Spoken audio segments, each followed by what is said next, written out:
I am Maya, 32 years old, and I was sitting at a pristine mahogany dining table when my brother-in-law threw his Tesla keys at my water glass, offering to pay for an Uber so I wouldn't infect my parents' Buckhead mansion with the stench of poverty. My mother and father laughed, clinking their crystal wine glasses in agreement, as if it were the funniest joke of the year.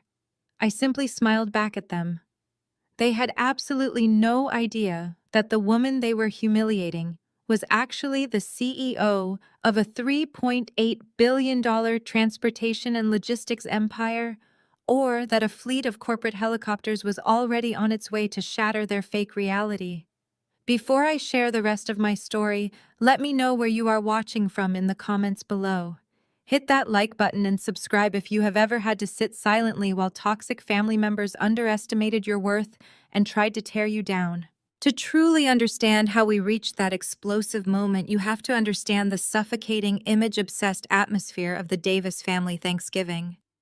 Growing up in the affluent neighborhoods of Atlanta, being part of my family meant adhering to a strict, unspoken code of conduct. Appearance was the only currency that truly mattered. Emotional connection was entirely secondary to social status. My father, Marcus, was a former high-level banking executive who measured human worth strictly by credit limits, designer labels, and exclusive zip codes. To him, you were only as valuable as your investment portfolio. My mother, Valerie, was a socialite whose entire existence revolved around country club memberships, charity galas, and maintaining the illusion of absolute flawless perfection. And then there was my older sister, Jasmine. Jasmine was 34, effortlessly beautiful, deeply shallow, and the undisputed golden child of the Davis family. She had followed my parents' blueprint perfectly. She married Preston, a 36-year-old finance bro who worked at a boutique venture capital firm. Together, they were my parents' ultimate trophy. They were the perfect photogenic couple to parade around in front of their wealthy friends to prove that the family legacy was secure. I was the complete opposite. I was the quiet, analytical daughter who preferred studying logistics algorithms and coding over debutante balls and country club gossip. Because I refused to play their superficial games, because I did not care about designer handbags or marrying into old money, I was permanently cast as the family failure. I had moved out at 18 and built my own life, far from their constant judgment.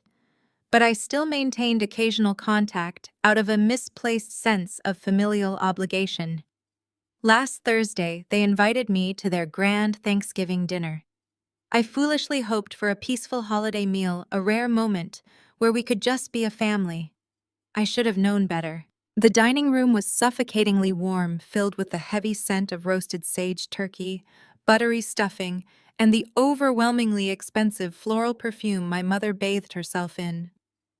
We were seated around a massive custom-built mahogany table that my mother polished obsessively.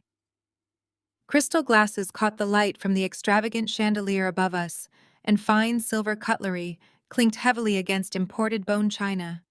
The conversation had been flowing around me for over an hour, consisting entirely of shallow bragging and aggressive name-dropping. Jasmine was holding court wearing a designer silk dress that likely cost more than most people earn in a month. My parents hung on to her every word, nodding in vigorous agreement at whatever mundane story she was telling about her country club friends. I was quietly eating my meal, minding my own business, and hoping to slip out unnoticed right after dessert when the atmosphere in the room suddenly shifted. The warmth of the room turned instantly cold. My mother, Valerie, carefully sliced a piece of turkey and placed it on her plate. She did not take a bite. Instead, she slowly raised her head and locked her eyes onto me. Her gaze swept over my simple, tailored silk vest, a piece I deliberately chose for its understated comfort. But to her, anything without a massive, recognizable designer logo was essentially trash. She let out a sharp, theatrical sigh that was expertly designed to command the absolute attention of everyone at the table. "You are still taking public transportation?" Maya, my mother, asked. Her voice was dripping with calculated condescension engineered to inflict maximum public embarrassment. She tilted her head, looking at me through half-closed eyes as if I were a tragic charity case. Are you really telling me that a grown woman of 32 years old is still waiting at dirty bus stops in the city? Do you not feel any shame at all? Look at your sister Jasmine. She has 3 cars, Maya. 3 beautiful luxury vehicles sitting in her driveway. And here you are arriving at our doorstep on a city bus like a commoner. It is deeply embarrassing for all of us. You show absolutely no ambition, no drive, and frankly, no respect for how your appearance reflects on the rest of us. I kept my face perfectly neutral, but the table grew dead silent. Before I could even formulate a response to her ridiculous attack, my father decided it was his turn to join the ambush. He scoffed loudly from the head of the table, aggressively wiping the corners of his mouth with a crisp white linen napkin. "Your mother is entirely right," he said, his deep voice echoing in the large cavernous dining room. "It is pathetic, Maya. Truly pathetic. We live in an exclusive, highly secured, gated community in Buckhead. The people who live on this street are chief surgeons, corporate lawyers, and bank presidents. And I have to sit here and worry about my neighbors looking out their massive bay windows and seeing my own daughter trudging up the driveway after getting off a public transit route." My father shook his head in absolute disgust, picking up his expensive glass of red wine. "What do you think that says about me? What do you think that says about this family's legacy? Do not let the neighbors know you take the city bus to work. I have spent decades building a flawless high society reputation in this city, and you are actively tarnishing it by refusing to properly invest in your presentation.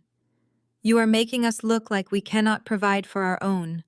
You are making us look weak." The relentless coordinated tag team of insults was standard operating procedure for my family. They fed off each other's cruelty, validating their own shallow choices by actively tearing down mine. Jasmine chimed in next, letting out a sharp theatrical laugh that grated against my ears. "Oh, Preston is right," Maya Jasmine said, swirling the champagne in her glass. "You really need to start caring about your presentation. You are 32. It is getting embarrassing to try and explain what you do to my friends. When are you going to stop playing around with whatever little tech support job you have and get your life together? You cannot keep living like a struggling college student forever. It is time to grow up and face reality." I looked at my sister, feeling a familiar coldness settle deep in my chest. I thought about the grueling hours, the sleepless nights, the sacrifices, and the absolute relentless grind I had put myself through over the last decade to build Aero Vanguard Logistics. I thought about how quickly they assumed my silence meant failure. But what happened next pushed the evening completely past the point of no return. My brother-in-law Preston sat next to Jasmine, radiating an unearned aggressive arrogance. He was exactly the kind of man my father worshipped. Loud, aggressive, and fluent in the language of fake wealth and hollow corporate buzzwords. He leaned back in his chair, crossed his arms over his chest, and looked at me with pure, unfiltered pity. "Seriously," Maya Preston said, using that booming corporate voice he probably used to intimidate junior analysts at his firm. "It is basic economics. If you do not invest in yourself, nobody else will. Taking the bus is a poverty mindset. You need to project success. You need to fake it until you make it." That is exactly how I secured my new vice president position. It is all about the image you project to the world. Then Preston let out a loud, mocking laugh that cut right through the heavy tension in the dining room. He reached into the pocket of his perfectly tailored suit jacket and pulled out his heavy Tesla key fob. With a condescending, arrogant smirk plastered across his face, he tossed the keys directly across the mahogany table. The heavy fob slid hard against the polished wood and violently smacked into the base of my crystal water glass. The glass tipped, spilling a small pool of ice water onto the immaculate white tablecloth. "Let me call you an Uber Black to get home, Maya." Preston sneered, looking at me as if I were something he had scraped off the bottom of his expensive Italian loafers. "I will pay for it. Seriously, do not worry about the cost, I can easily cover it. We just cannot have you bringing that public transit smell into the house again. It is bad for the custom upholstery, and it is frankly offensive to the rest of us." The entire table erupted into cruel, synchronized, mocking laughter. My mother chuckled behind her manicured hand, her eyes sparkling with malicious joy at my expense. My father gave a booming laugh of approval, completely validating Preston's terrible behavior.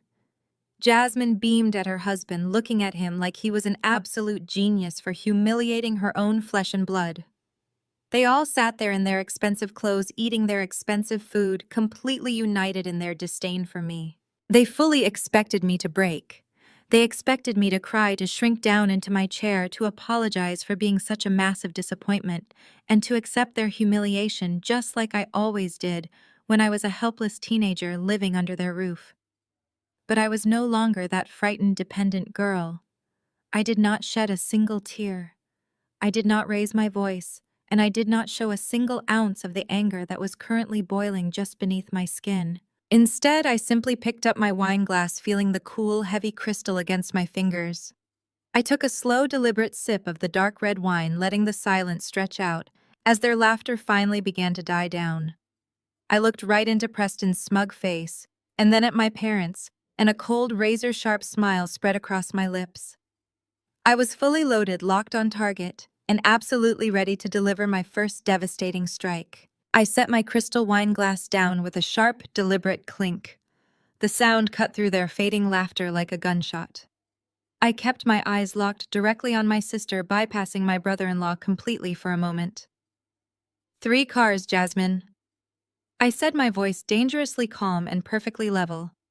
That truly is an impressive fleet for someone who has not worked a single day since graduating from a vanity degree program. Jasmine stiffened her posture, going rigid against the high back of her custom-upholstered dining chair. Her smug smile vanished, replaced by a defensive glare. "Excuse me?" She snapped her manicured fingers, tightening around her linen napkin. "I manage a complex household and a very active social calendar. You have absolutely no idea what my life entails." I leaned forward slightly, resting my forearms on the edge of the table. "I know exactly what your life entails, Jasmine. But let us talk about how that impressive car collection started. Let us talk about your very first luxury vehicle, the silver Mercedes-Benz C-Class. Do you remember that one?" My mother inhaled sharply, her hand flying to the pearls at her throat. "Maya, that is ancient history. We are not discussing this right now." "Oh, but we are discussing presentation and ambition, Mother," I replied smoothly, not breaking eye contact with Jasmine. "I think it is highly relevant. You see, Preston, since you are so fascinated by how people acquire their vehicles, you should know the origin story of your wife's first Mercedes. I was 18 years old. I had spent 4 grueling years maintaining a perfect grade point average, sacrificing my social life, because I assumed the college fund my parents had supposedly set up for me would cover my university tuition. But when my acceptance letters arrived, that fund magically disappeared. My father slammed his hand flat against the table. "We made a financial decision for the good of the family image," Marcus barked, his face flushing a deep, angry red. Jasmine was rushing a top-tier sorority at a highly prestigious university. She needed a reliable, respectable vehicle to maintain her social standing among her peers. "You were just planning to study computer science at a local state school. You did not need a luxury car." "Right," I said, nodding slowly as if agreeing with his twisted, toxic logic. "I did not need a luxury car. I just needed to pay for my own tuition because you drained my entire life savings account to buy her a graduation present." But the truly fascinating part of this story is what happened 6 months later. I turned my attention back to Jasmine, watching the color slowly drain from her perfectly contoured face. It was late January. We had that massive freak snowstorm in Atlanta. The entire city shut down. The roads were covered in 2 inches of solid, treacherous ice. I had picked up a brutal night shift packing boxes at a logistics warehouse just to cover the cost of my community college textbooks. I begged you, Mom and Dad, to let me borrow the old beat-up Volvo station wagon just for that one single night, so I would not freeze to death, waiting for a city bus that was never going to come. "You were terrible at driving in the snow," my mother deflected, her voice shrill and defensive. "It was a massive liability. We could not risk the insurance premiums going up if you wrecked it." "You could not risk the insurance premiums on a 10-year-old Volvo," I countered, my voice dropping an octave, heavy with years of suppressed rage. "But that very same night, You let Jasmine take her brand new, fully financed Mercedes out in the middle of a literal ice storm. Why? Because there was an exclusive winter mixer at a club in Midtown, and she absolutely had to be seen there. I let the words hang in the suffocating heat of the dining room. I looked at the extravagant Thanksgiving feast spread out before us, feeling absolutely nothing but pure contempt for the people sitting around it, while you were sipping overpriced martinis on your parents' dime. Jasmine, I was wrapping my feet in plastic grocery bags inside my boots so my toes would not get frostbite. I walked 5 miles down Peachtree Street in the freezing, blinding sleet. I fell twice on the solid ice. My hands were so numb by the time I reached the warehouse that I could not even punch in my own time card. I spent 8 straight hours lifting heavy freezing cardboard boxes in an unheated facility, working until my fingers physically bled, all to pay for an education you actively tried to steal from me. Jasmine scoffed, rolling her eyes dramatically and crossing her arms over her chest. Oh, please, Maya, stop playing the eternal victim. You survived, did you not? This whole woe is me routine is exactly why you are still struggling in life. Successful people do not dwell on the past. They overcome it. You would not know the first thing about overcoming anything, I stated flatly. You have had your entire existence handed to you on a silver platter purchased with my stolen future. That is enough, Preston suddenly commanded, slapping his hand against the mahogany table, hard enough to make the crystal water glasses rattle. Preston puffed out his chest, leaning aggressively toward me across the table. The veins in his neck were visibly pulsing against his stiff collar. He was a man who lived his entire life believing his pedigree, and his corporate title granted him absolute authority over every room he entered. He looked at me with a mixture of profound disgust and elite superiority. Listen to me very carefully, Maya, Preston growled, pointing a thick, accusing finger directly at my face. Jasmine earned her place in society. She married well, she networks with the right people, and she impeccably maintains the lifestyle required of our specific class. We work incredibly hard for our wealth. I secure multi-million-dollar funding rounds for prestigious venture capital firms, while you sit here and complain about manual labor from a decade ago. It is not our fault you are permanently stuck at the absolute bottom of the corporate food chain. My parents nodded in fierce, immediate agreement. My father actually smiled at Preston, looking at his arrogant son-in-law with immense, pathetic pride. You sit here reeking of jealousy. Preston continued, his voice growing louder, more domineering. You completely resent us because we represent everything you failed to achieve. This is how the real world works, Maya. The strong provide and conquer, and the weak take the bus. If you actually applied yourself, if you had a single ounce of real business acumen, maybe you could afford a lease on a decent, reliable Honda.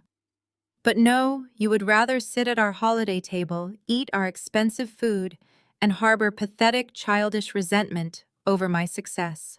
Preston leaned back heavily in his chair, looking incredibly satisfied with his cruel speech.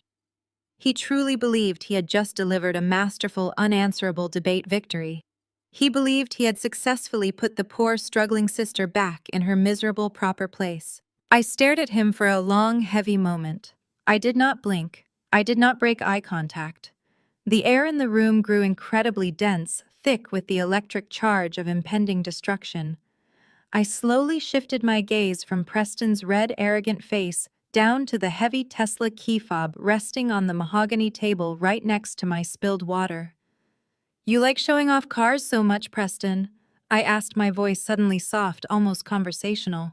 I reached inside the inner pocket of my tailored vest and pulled out my smartphone. I tapped the illuminated screen, once the harsh blue light casting a cold glow across my face in the warmly lit dining room.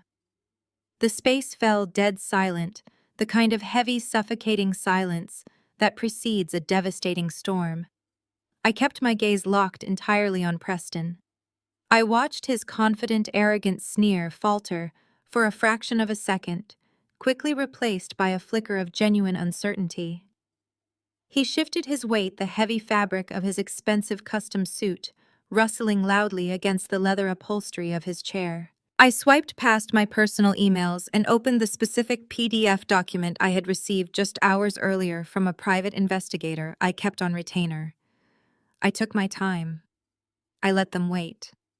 I let the agonizing tension build until it visibly choked the air out of the room.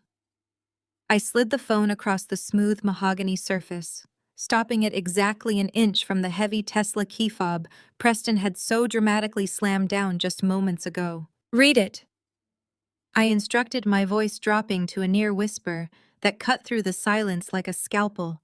"Read it aloud for the entire table, Preston, since you are the resident expert on financial acumen and institutional wealth." Preston glared at me with pure venom, then reluctantly dropped his gaze to the glowing screen.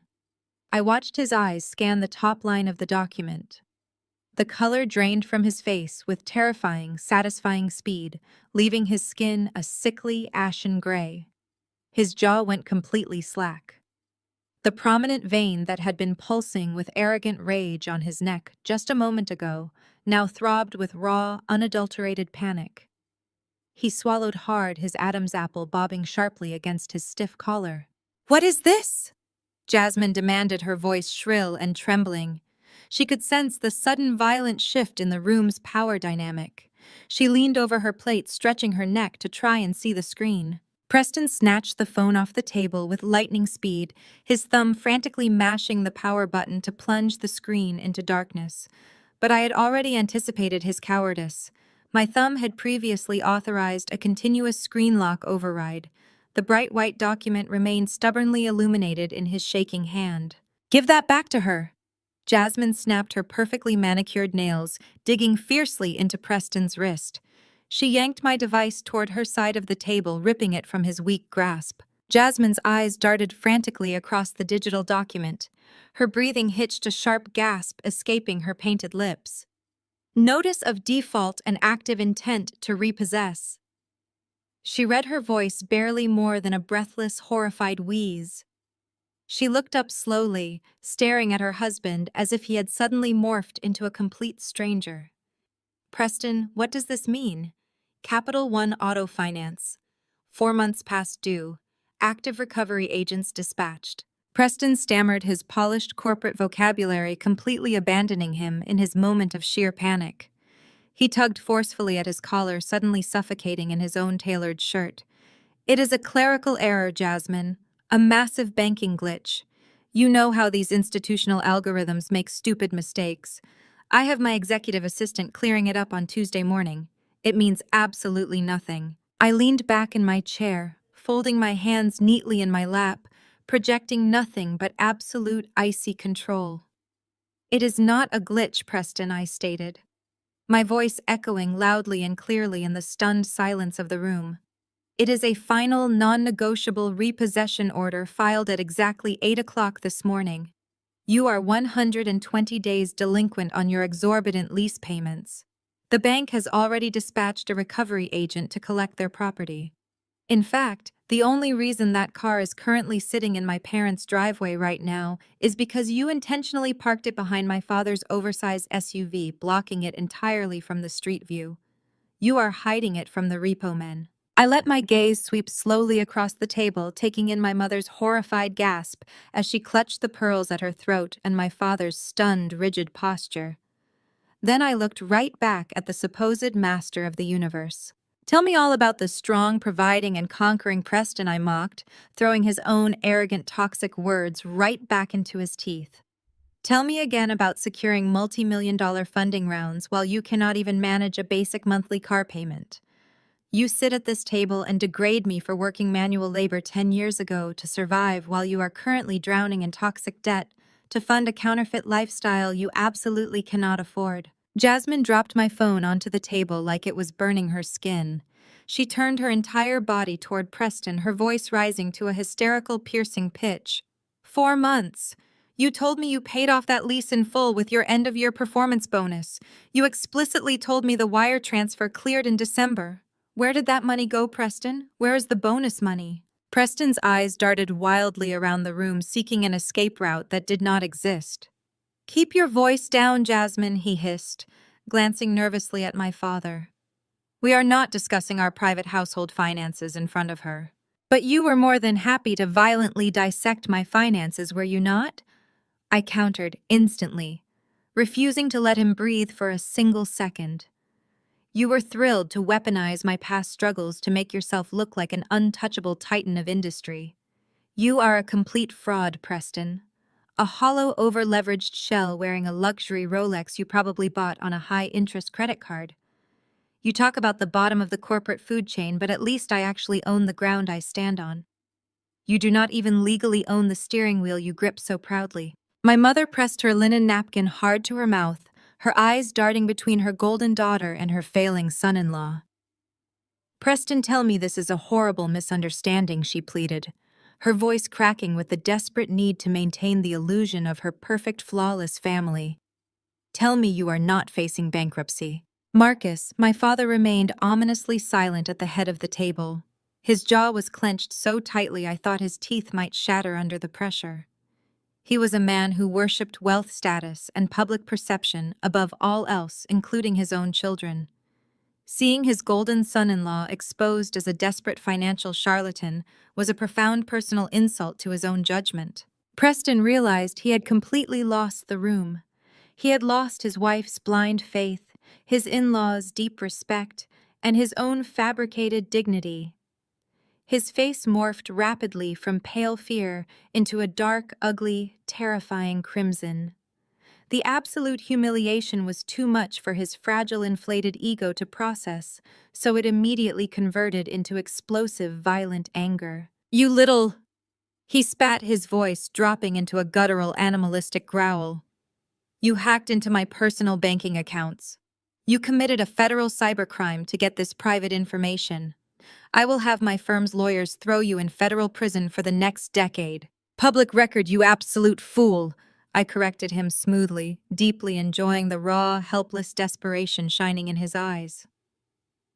When a financial institution files a final recovery order involving a primary residence linked to a corporate LLC, which you stupidly used to lease that vehicle for corporate tax write-offs, it immediately becomes a matter of public corporate filing. I did not hack anything. I just pay attention to the legal details you are too arrogant and careless to hide properly. That was the breaking point. The final violent snap of Preston's fragile masculinity. He slammed both his large hands down on the mahogany table with explosive, terrifying force. The impact rattled the fine china and sent expensive red wine sloshing heavily over the rims of the crystal glasses, staining the immaculate white tablecloth. His heavy dining chair shrieked against the hardwood floor as he kicked it back violently, standing up to his full, towering height. His broad chest heaved, his fists clenched tight and shaking at his sides. He lunged forward, reaching his long arms directly across the table toward me, his face twisted in pure, unhinged rage. I did not flinch.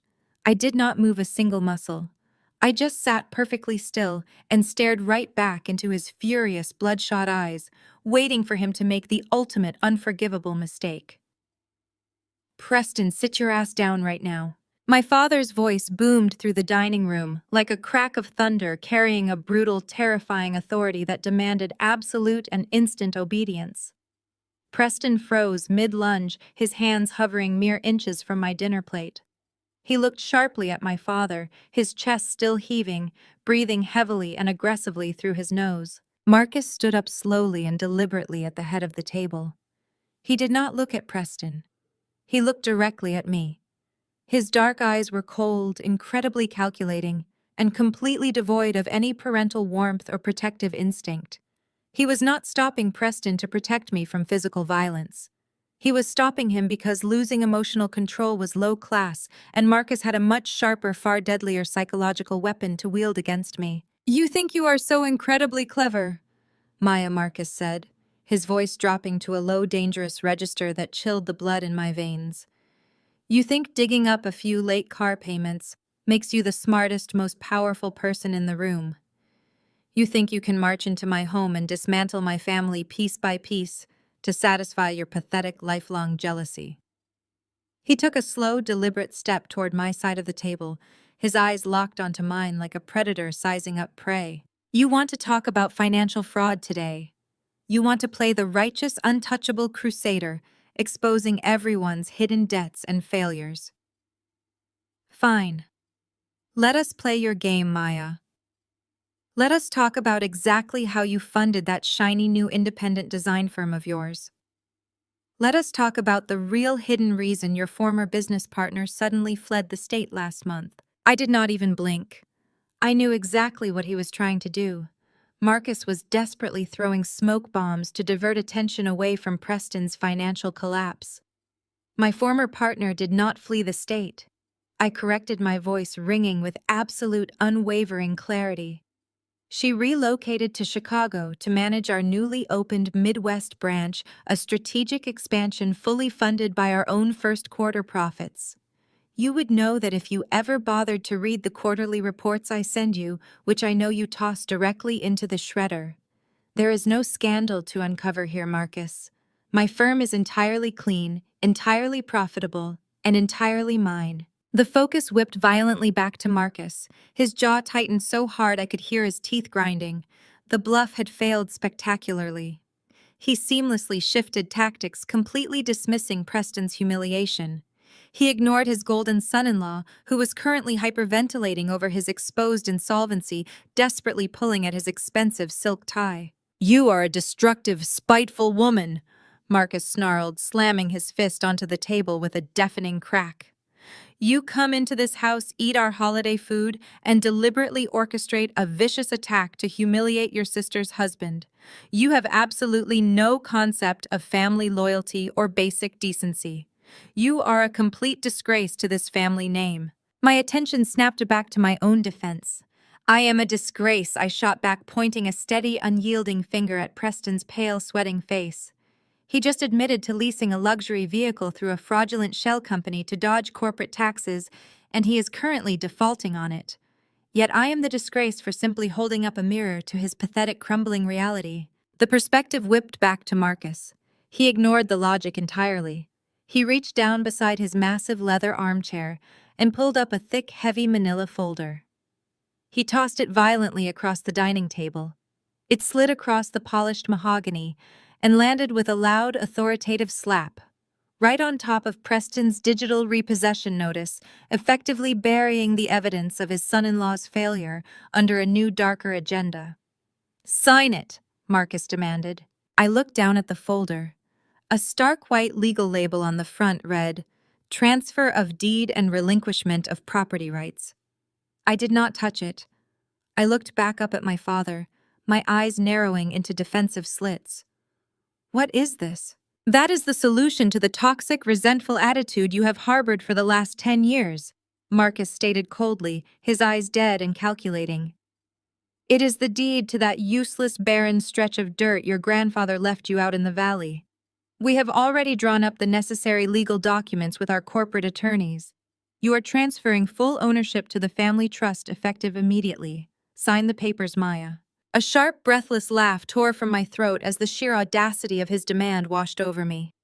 "The land. You mean the 50 acres of absolute wasteland Grandpa left exclusively to me. The same land you mocked relentlessly at his funeral.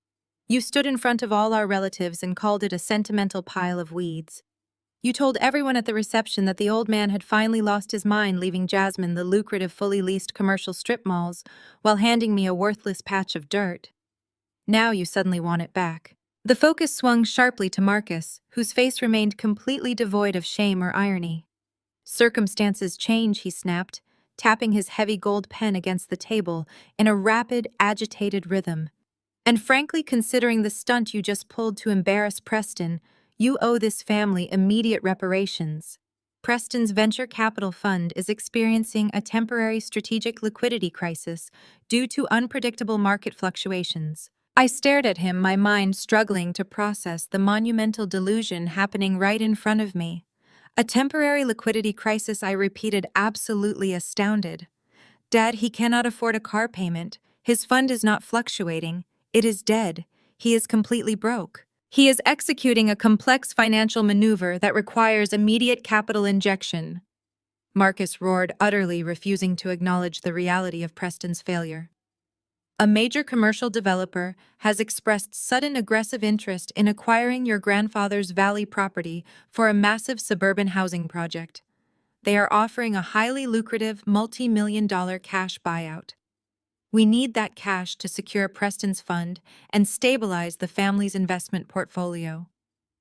You are going to sign that land over to us right now, and we are going to finalize the sale by Monday morning." My blood ran absolutely cold. The sheer terrifying entitlement of their demand was staggering. "Let me make sure I fully understand this incredible business proposal," I said, leaning forward, resting my forearms on the table to anchor myself against the spinning room. "You want me to sign away my sole inheritance, the only thing Grandpa ever gave me, so you can quickly liquidate it to bail out the arrogant, abusive fraud who just spent the last 20 minutes screaming in my face and calling me a weak, pathetic failure?" The attention whipped across the table to Jasmine. She suddenly slammed her hands down, leaning aggressively toward me. Her eyes were red-rimmed, panicked, and desperate. "We are family, Maya. You have to do this. Preston's entire firm is leveraged against our primary residence. If his fund collapses, we lose the house. We lose the country club memberships. We lose everything. You have your little design agency. You are fine. You do not even do anything with that stupid land anyway. Just sign the damn papers so we can save our lifestyle." I looked at my sister, taking in her tear-streaked, perfectly contoured face, the designer jewelry sparkling at her throat. I saw the absolute terror of impending poverty hiding just behind her demanding, entitled tone. She was not asking for help. She was demanding a sacrifice. I was expected to lay my financial future on the altar of her artificial perfection, just like I had always been expected to do.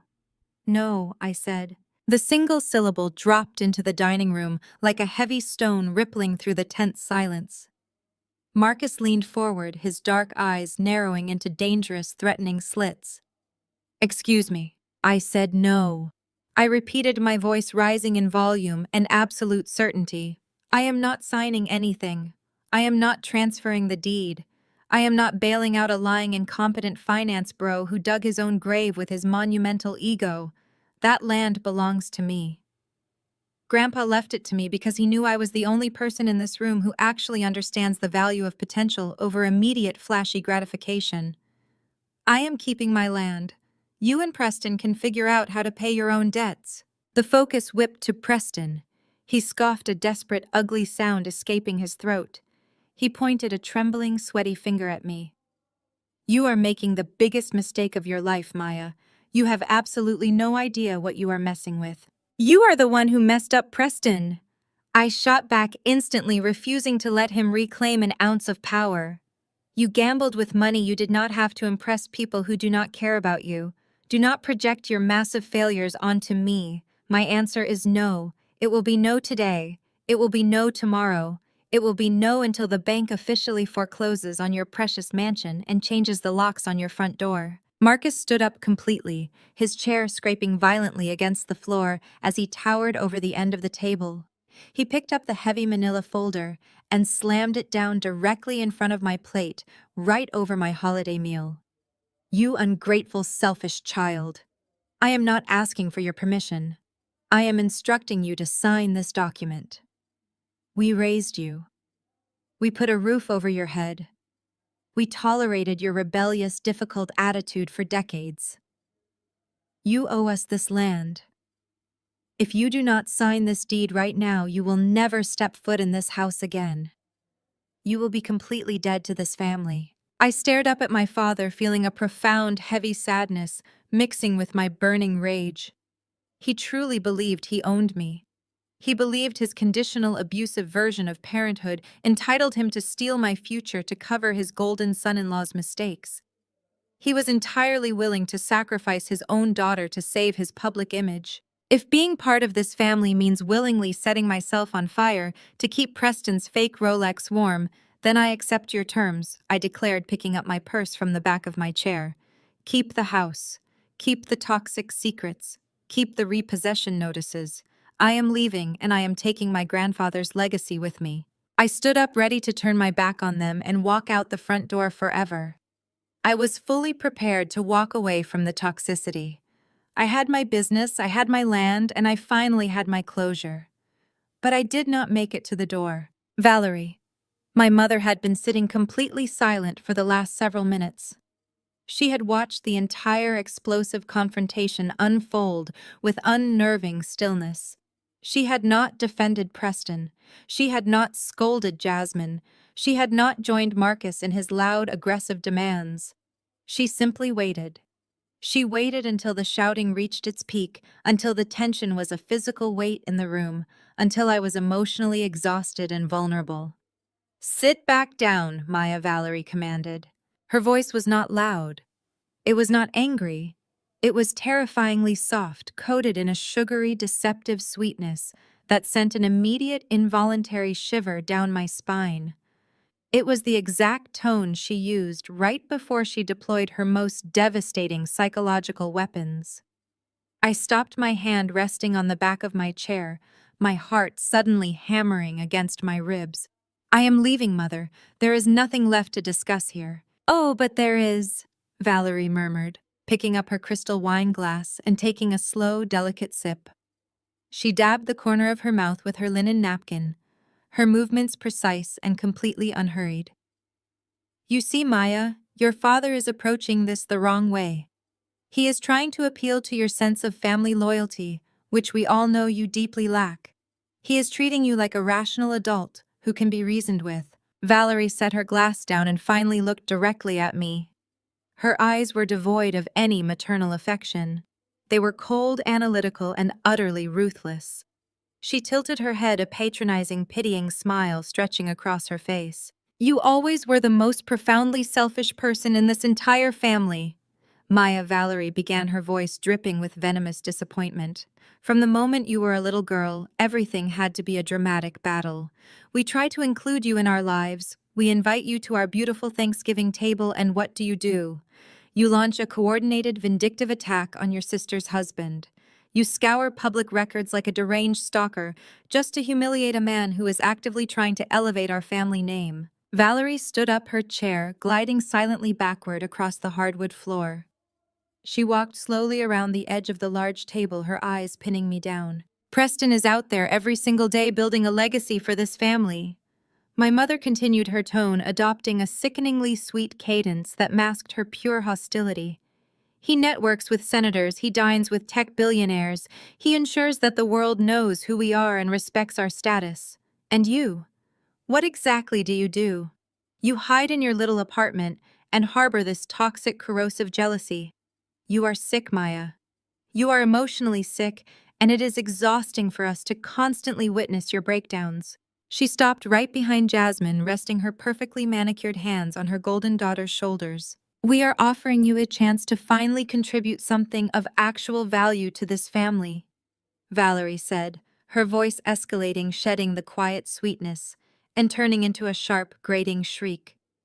"We are asking you to be part of our success. But no, you want to hoard a useless patch of dirt just to watch us suffer. You are the most selfish, ungrateful child a mother could ever be cursed with. Preston is carrying the entire weight of our public reputation on his shoulders, and you must sacrifice your petty grievances for the greater good of this family." I felt the air in the dining room thicken, pressing heavily against my chest from every direction. The physical space seemed to shrink. My father stood at the head of the table, a towering monument of corporate rage. Preston sneered from my right, his earlier panic temporarily masked by a renewed vicious arrogance as his mother-in-law rushed to his defense. Jasmine sat across from me, her arms crossed tight, nodding along with every hateful word our mother spat. They had formed a perfect, impenetrable circle around me. They expected me to shrink. They expected the years of conditioned guilt to crush my spine, break my spirit, and force my signature onto that transfer deed. I looked at the heavy gold pen resting on the manila folder. I looked at my mother's furious, flushed face. "Sacrifice."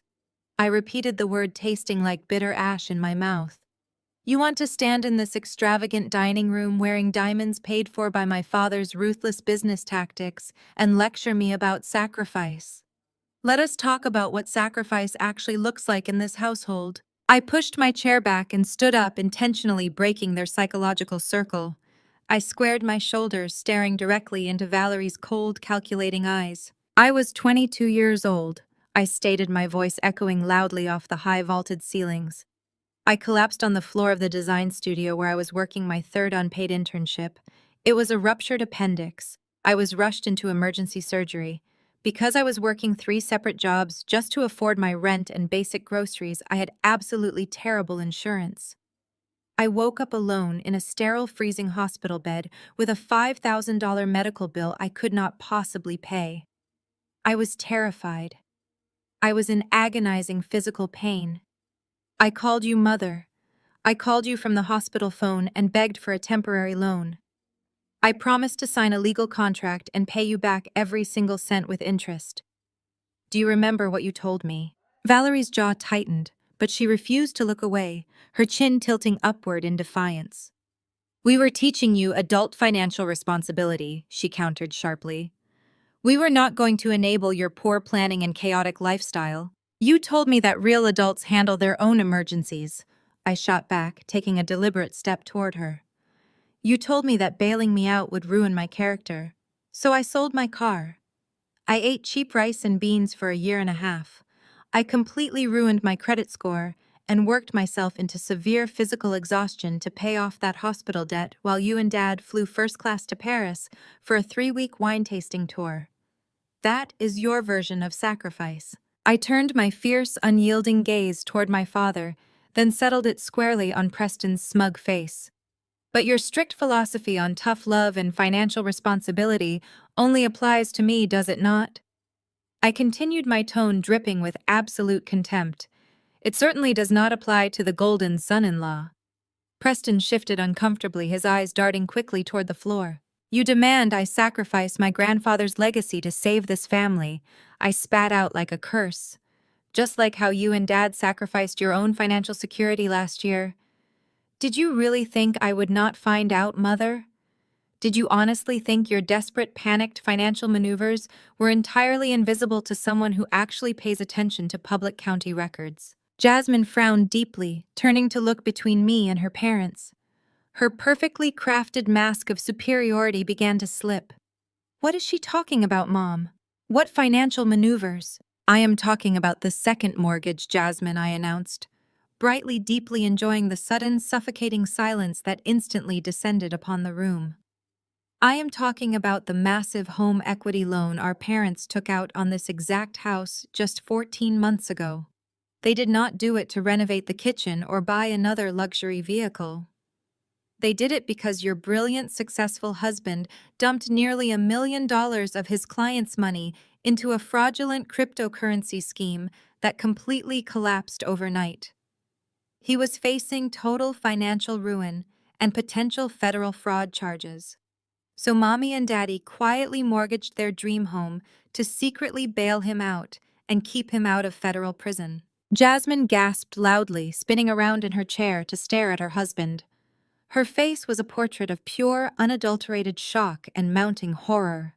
Preston, is that true? You swore to me the fund was simply undergoing a temporary strategic restructuring. You told me the market was just correcting itself. Shut up, Jasmine! Preston hissed viciously, his facade of the loving, patient husband vanishing in an instant. Marcus stepped forward, his fists balled so tightly his knuckles were bone white. He pointed a shaking finger at me. That was a highly calculated risk that required temporary institutional backing. It was a complex business decision. It is something a small-minded freelancer like you could never possibly comprehend, Maya. A business decision that left you drowning in massive, unmanageable debt? I corrected him sharply, my voice ringing with undeniable truth. And now Preston's magical venture capital fund is bleeding cash again. The bank is actively hunting down his leased luxury car, and you are all staring directly down the barrel of total, inescapable bankruptcy. So you invite me to Thanksgiving dinner planning to emotionally manipulate me into signing away a multi-million-dollar piece of real estate just to cover his catastrophic failures one more time. You are all completely pathetic. For a long moment, nobody moved. The reality of their ruined finances and exposed lies hung heavy in the air, stinking worse than the burnt holiday turkey. Then Preston suddenly started laughing. It was a cold, arrogant, utterly psychopathic sound. He casually buttoned his tailored suit jacket, stepping away from the table, completely unfazed by the absolute devastation he had just caused his wife and his in-laws. He ran a hand through his expensive haircut and looked at me with a profound, terrifying level of superiority. "You are so remarkably small-minded, Maya." Preston scoffed, a wicked, triumphant grin spreading across his flushed face. "You look at that land in the valley, and you see nothing but dirt and sentimental value. I look at that land and see the absolute salvation of my entire career. You think I am drowning. You think a few missed car payments mean I am finished. I am merely positioning myself for the greatest corporate victory this family has ever seen." He picked up his crystal glass, swirling the dark red wine before taking a slow, arrogant sip. "That worthless property sits directly adjacent to the new proposed state highway expansion project." Preston explained, his eyes burning with absolute fanatical certainty. "I am not just selling it to some random suburban commercial developer, Maya. I am using it as a highly strategic, totally confidential leverage chip. I am personally brokering a backdoor land acquisition deal that will secure a permanent exclusive logistics contract with the single largest supply chain conglomerate in the entire country. It is the real estate deal of the century." Preston leaned in close, bracing his hands on the table, grinning at me like a predator who had already won the hunt. "I am handing that land over to the senior executives at Aero Vanguard Logistics," he declared, dropping the corporate name with absolute reverence. "They are desperate for that specific zoning block to build their massive new Eastern distribution hub. I already have their acquisition team eating completely out of the palm of my hand. Once I deliver the official deed, my firm gets an exclusive permanent seat at their board table. The broker commission alone will pay off the car, eliminate the second mortgage, and secure my fund for the next 20 years. It is a guaranteed bulletproof win. I just need your signature." I let the silence hang for a heavy, agonizing second, absorbing the sheer, concentrated toxicity radiating from my mother. And then I laughed. It was not a bitter chuckle or a defensive scoff. It was a loud, genuine, belly-deep laugh that tore through the suffocating atmosphere of the dining room. It bounced off the crystal chandeliers and the dark mahogany walls. I threw my head back and laughed until my ribs actually ached. Valerie's patronizing smile instantly vanished, replaced by a deep, offended scowl. Marcus took a threatening step forward, his fists clenching at his sides. Preston glared at me, his face flushing a dangerous, volatile shade of magenta. "Maya, this is not a game." Marcus barked, his voice vibrating with absolute, unrestrained fury. "Oh, but it is," I gasped, wiping a tear of pure mirth from the corner of my eye. "It is the most spectacular, pathetic game I have ever seen played," and Preston just proudly laid out a losing hand while demanding a crown. I turned my full, unyielding focus onto my brother-in-law. The ambient light in the room seemed to shift, casting the heavy shadows behind me and illuminating the sharp, unblinking intensity in my eyes. I was no longer the disappointing middle child being scolded. I was the executioner reading the final verdict. "Aero Vanguard Logistics," I stated, enunciating each syllable with razor-sharp precision.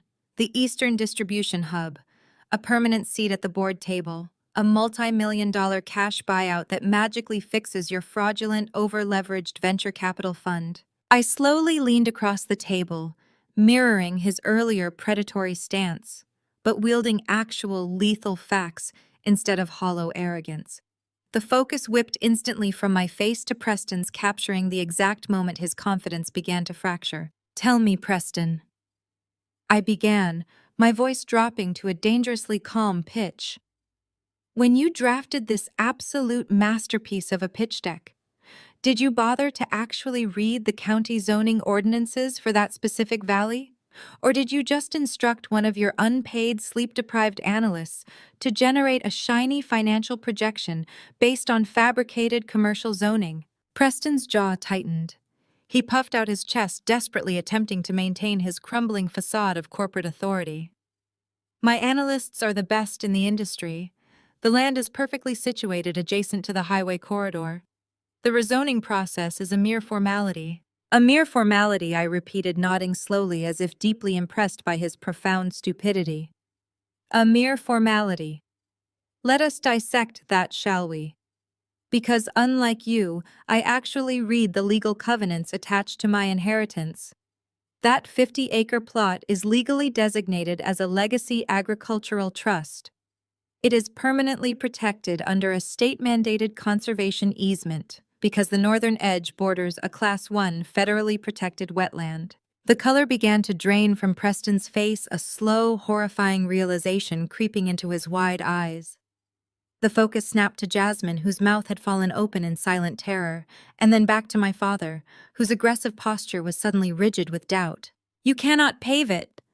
I continued, driving the nail deeper, keeping the rhythm relentless and suffocating. "You cannot build a massive concrete logistics hub on it. You cannot even pour a standard asphalt driveway without triggering a massive immediate investigation by the Environmental Protection Agency. To rezone that specific plot would require an act of the state legislature, 3 years of environmental impact studies, and a public hearing process that would be laughed out of the county commissioner's office on day 1. Jasmine looked frantically between me and her husband. "Preston, what is she talking about? Is that true?" Preston swallowed hard. His eyes darted toward the manila folder my father had thrown on the table. He was starting to sweat, tiny beads forming along his hairline. "She is lying," he stammered, his voice losing its booming resonance, shrinking into a pathetic defense. "She is making this up to save her precious dirt. My appraisers valued the property at commercial industrial rates. Your appraisers valued a phantom asset." I snapped, my voice cracking like a whip. "You presented a manipulated pro forma to Aero Vanguard Logistics. You promised them a clean, buildable commercial site, and you based your entire fund's projected liquidity on a commission for a deal that is legally, physically, and environmentally impossible to execute." I walked slowly around the edge of the table, closing the distance between us. I boxed him in. "Do you understand what you have done, Preston?" I demanded. Utilizing every ounce of professional authority I had built over the last decade, you have committed blatant, undeniable fiduciary negligence. You leveraged your existing client's capital against a fraudulent asset. You initiated a capital call to cover the margin on your failed cryptocurrency disaster, and you are trying to cover up that massive hole by floating a completely fictitious real estate acquisition. Under SEC Rule 10b-5, employing any device, scheme, or artifice to defraud investors is a federal crime. My father stood completely frozen at the head of the table.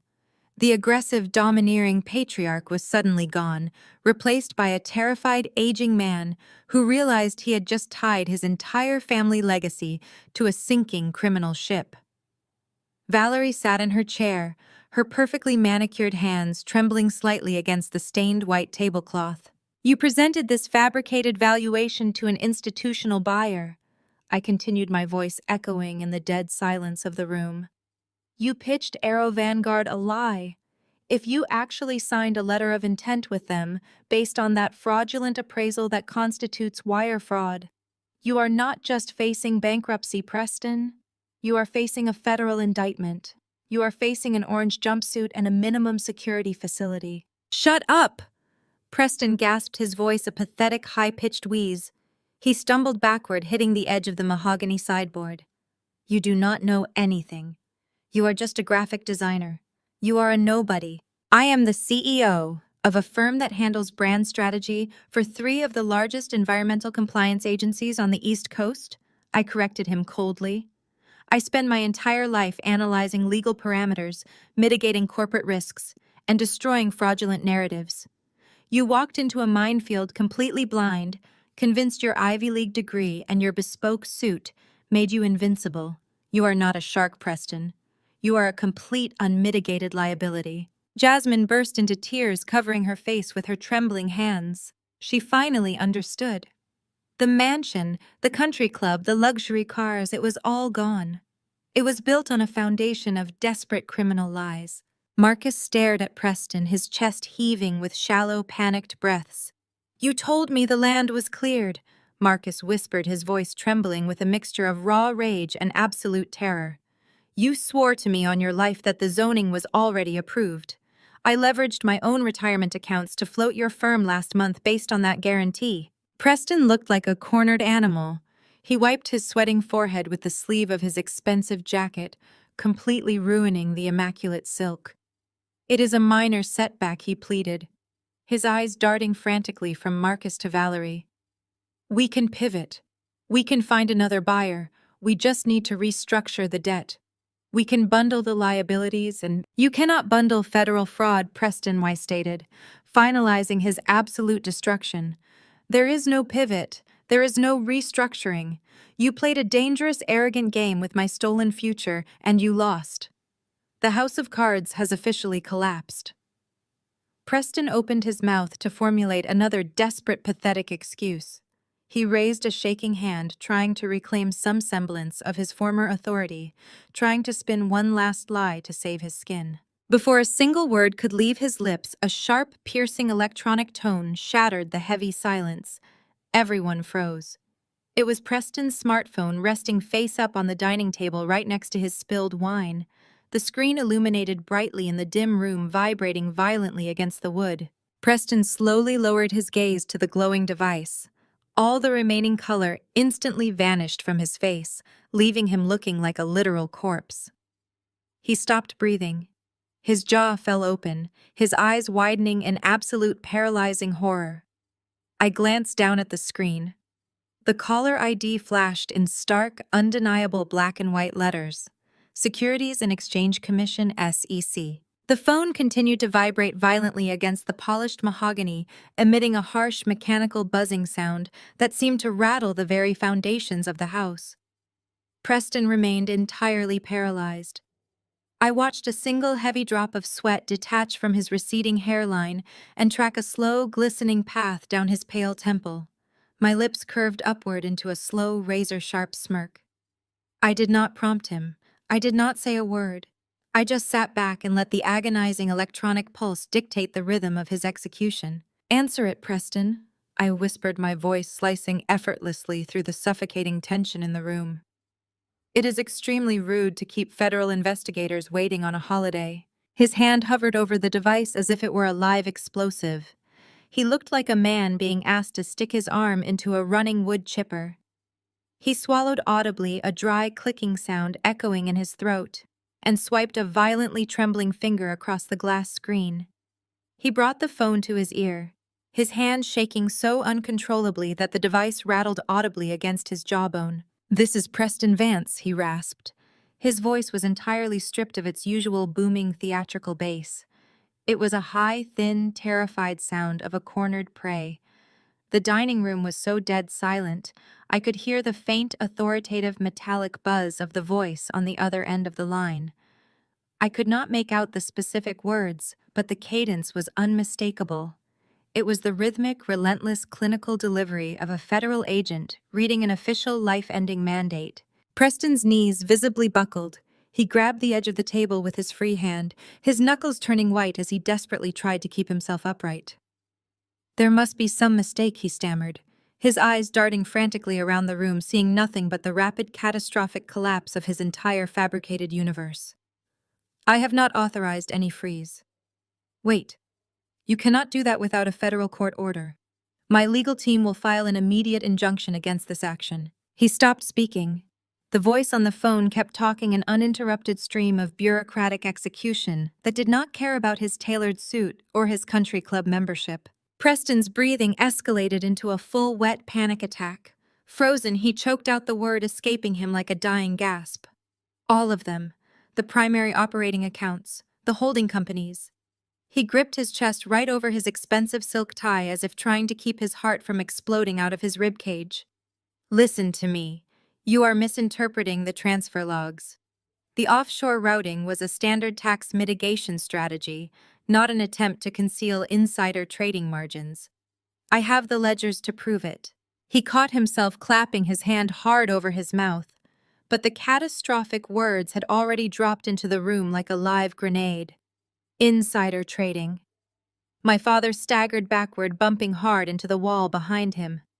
The antique grandfather clock in the hallway ticked relentlessly, marking the exact seconds of the Vance family's complete, unmitigated annihilation. "I need to speak to my counsel." Preston squeaked, genuine tears actually welling in his bloodshot eyes. I will not answer any further questions without my attorneys present. He pulled the phone away from his ear, his fingers fumbling weakly as he ended the call. The device slipped from his sweaty grip and clattered loudly onto the floor, skidding under the table. He did not try to pick it up. He just stood there, swaying on his feet, staring into the middle distance, his chest heaving with shallow, panicked breaths. Preston Marcus demanded, his voice dropping into a terrifying guttural register. It was the sound of a desperate man realizing he had just willingly handed the keys to his entire life over to a criminal. What did they just tell you? What is frozen? Preston slowly turned his head. He looked at my father, then at Jasmine. His lips moved, but no sound came out.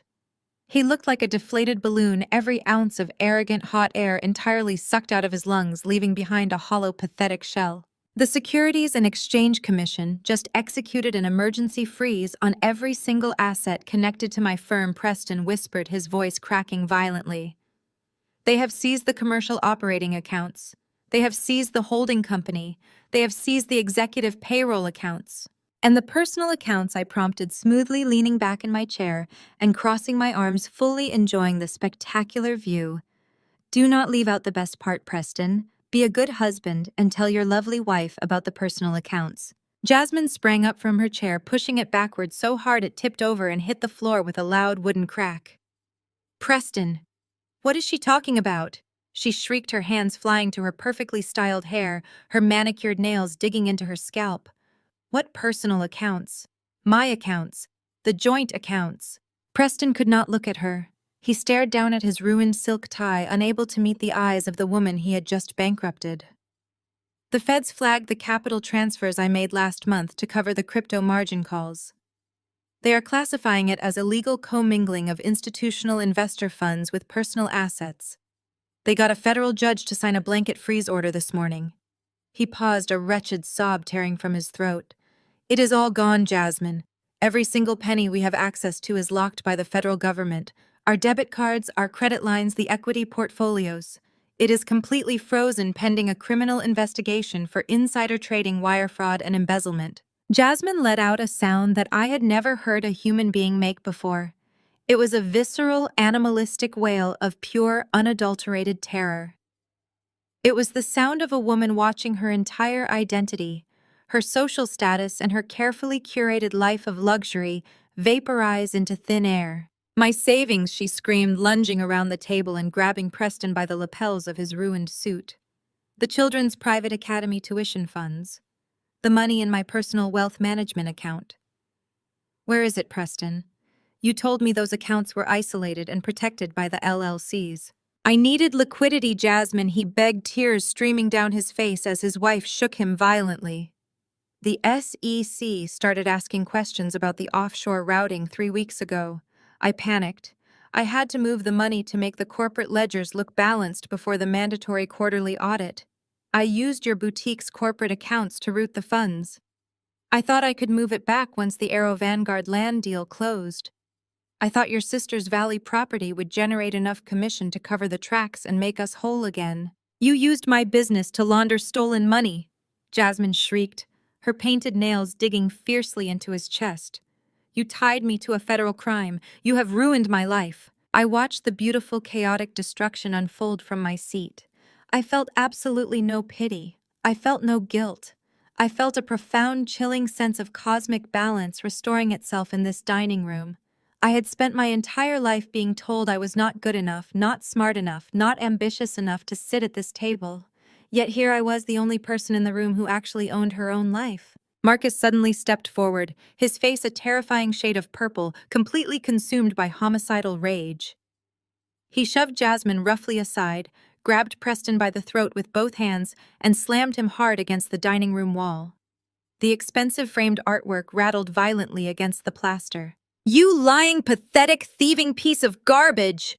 Marcus roared, spittle flying from his lips as he pinned the younger man to the wall. You promised me that venture fund was a fortress. You sat in my study, drank my expensive scotch, and looked me dead in the eye when you asked for that second mortgage. You told me the state highway expansion deal was fully guaranteed. You used my house to fund a criminal enterprise. I was trying to protect the family. Marcus Preston choked out, gasping for air, as my father's hands tightened aggressively around his collar. The market turned against me. It was a bad quarter. I just needed a bridge loan to survive the audit. "You do not have a bad quarter," Marcus bellowed, shaking him violently. "You run a Ponzi scheme. You stole my home equity to pay off your fraudulent gambling debts. You have destroyed my retirement. You have destroyed my public reputation. When my partners at the club find out I am tied to an SEC insider trading raid, I will be ruined in this city. I will have you destroyed." Even now, even as his entire financial world collapsed around his ears, my father's primary concern was what his wealthy golfing buddies at the country club would think. The sheer pathological narcissism of his reaction was almost poetic in its predictability. My mother Valerie sat paralyzed at the table. Her usual arsenal of manipulative tactics, her sharp tongue, her gaslighting expertise was utterly useless against the crushing weight of a federal indictment. She stared blankly at the stained tablecloth, her mouth opening and closing without producing a single sound. The reality that she would soon be answering the door to federal agents with search warrants rather than exclusive party caterers had finally short-circuited her brain. Jasmine collapsed onto the floor amidst the spilled red wine and broken china. She pulled her knees to her chest, sobbing hysterically, rocking back and forth in the ruin of her perfect life. "We are going to lose the house," she wailed, her makeup running in dark, ugly streaks down her face. "The bank is going to take the cars. The kids will have to leave their academy. My friends are going to see this on the local news. We have nothing." I reached out and picked up my crystal wine glass. The deep red liquid caught the ambient light, sparkling brilliantly in the dim room. I took a slow, deliberate sip, letting the rich, complex flavors settle on my tongue. I savored the taste of absolute, undeniable victory. I looked at the weeping, shattered remnants of my family. I looked at the golden son-in-law currently being choked against the wall by the patriarch who had worshipped him just an hour ago. I looked at the golden child crying on the floor over her lost social status. They thought the SEC phone call was the climax of the evening. They thought losing their fraudulent wealth and facing federal prison was the worst thing that could possibly happen to them today. They thought the absolute bottom of the abyss had been reached. They were completely wrong, because I had not even dropped the final devastating piece of the puzzle yet. I had not yet revealed the ultimate trap I had laid for them, the one they had so arrogantly, blindly walked right into when they tried to steal my grandfather's legacy. I set my wine glass down on the table with a sharp, decisive clink. The sound cut through Jasmine's sobbing and Marcus's roaring. They all froze, slowly turning their heads to look at me. They looked at me with a new profound terror, finally realizing that the quiet, disappointing daughter they had spent a lifetime degrading was the one currently holding the remote detonator to their entire existence. "You know, Preston," I said softly, a deadly serene smile curving my lips. "There is one very specific detail about your brilliant, flawless real estate strategy with Aero Vanguard Logistics that you seem to have completely overlooked." The phone stopped ringing. A stark, bright notification popped up on the screen indicating a missed call and a new voicemail from the federal government. The silence that followed was so absolute, so heavy, it felt as though the atmospheric pressure in the dining room had suddenly doubled. Preston simply stared at the device, his arms hanging limply at his sides, his breath coming in shallow, ragged wheezes. "You should probably call them back, Preston," I suggested, my voice perfectly level, devoid of any sympathy. Federal investigators are remarkably persistent, especially when they are dealing with flight risks. Preston did not move. He was completely paralyzed, a man trapped in the very moment of his own destruction. Marcus, however, was violently animated. He lunged across the space between them, grabbing Preston by the lapels of his ruined suit and shaking him with a terrifying, desperate strength. "What did you do with my money?" Marcus bellowed, spittle flying from his lips. "You told me the second mortgage was a temporary bridge loan. You told me my primary retirement accounts were safely insulated in a blind trust. Answer me, you pathetic coward. Where is my money?" I took a slow, deliberate sip of my wine, watching the patriarch of the family unravel. "He does not have it." "Dad," I said calmly, setting the crystal glass back down on the stained tablecloth. "He never had it. Your golden boy has been funding his entire manufactured existence by systematically draining your accounts for the last 3 years. Marcus snapped his head toward me, his eyes wide, bloodshot, and frantic. "Shut your mouth, Maya," he roared, though the absolute conviction had completely vanished from his voice. "You do not know anything about our portfolio." "But I do," I corrected him, leaning forward, resting my elbows on the table. "Because when you are the CEO of a firm that handles compliance branding for major financial institutions, you learn how to read between the lines of public filings. I ran a comprehensive background check on Preston's venture capital firm last month when he started aggressively inquiring about the deed to my grandfather's land. I wanted to know why he was suddenly so interested in 50 acres of dirt." I stood up, walking slowly around the table, my footsteps echoing sharply against the hardwood floor. I began to recite the numbers from memory, driving each figure into the room like a physical blow. "You are currently $4.2 million in the hole on a series of catastrophic, highly leveraged cryptocurrency margins," I stated, looking directly at Preston, who squeezed his eyes shut, as if trying to block out the sound of my voice. "To cover the initial margin calls, you liquidated your own corporate operating accounts. When that was not enough, you started borrowing against your clients' portfolios. And when the SEC started sniffing around the discrepancies in your quarterly filings, you panicked. You needed clean, untraceable cash to balance the ledgers before the audit."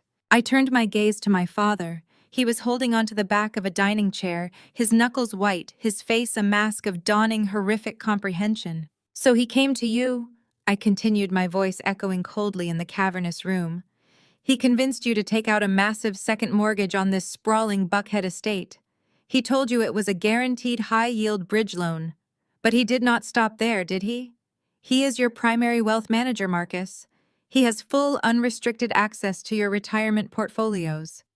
He slowly liquidated your mutual funds, transferring the capital through offshore holding companies to hide the trail.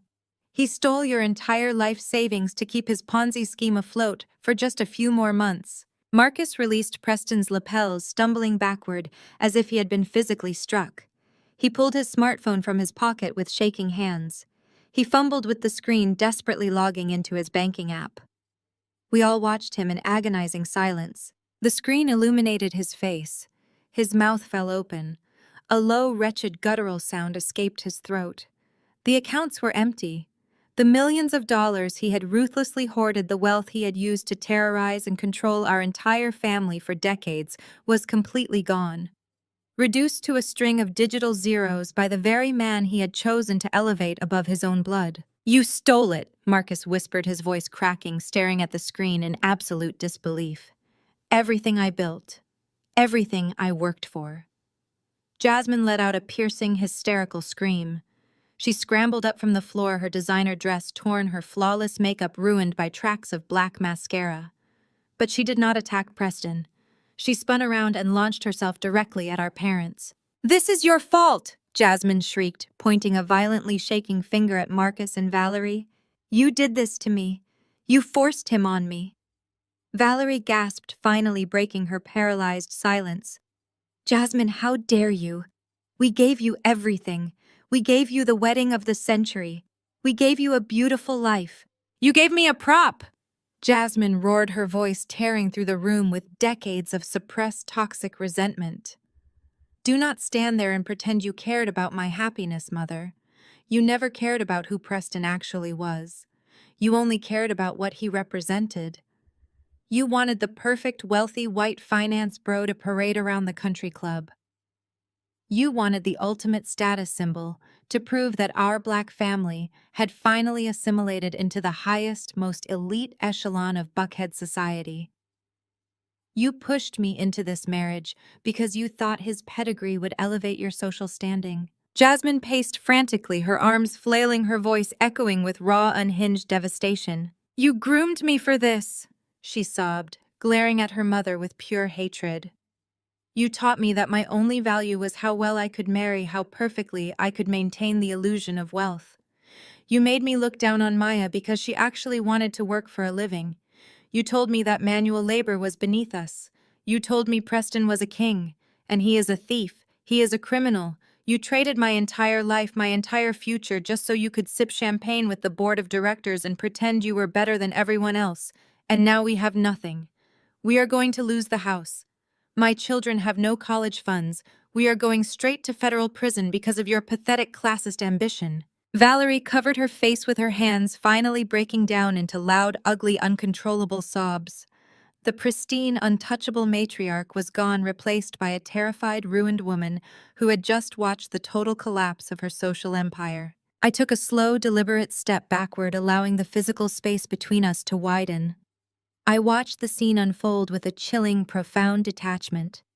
The camera of my mind seemed to slowly pull out, widening the frame to capture the absolute beautiful devastation of the dining room.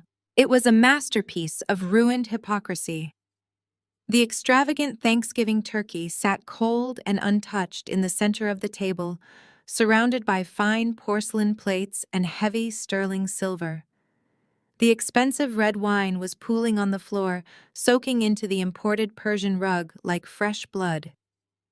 Preston was slumped against the wall, a hollow, hyperventilating shell of a man waiting for the federal agents to arrive and place him in handcuffs. Jasmine was screaming on her knees amidst the shattered crystal. Valerie was weeping into her hands, mourning the death of her public image.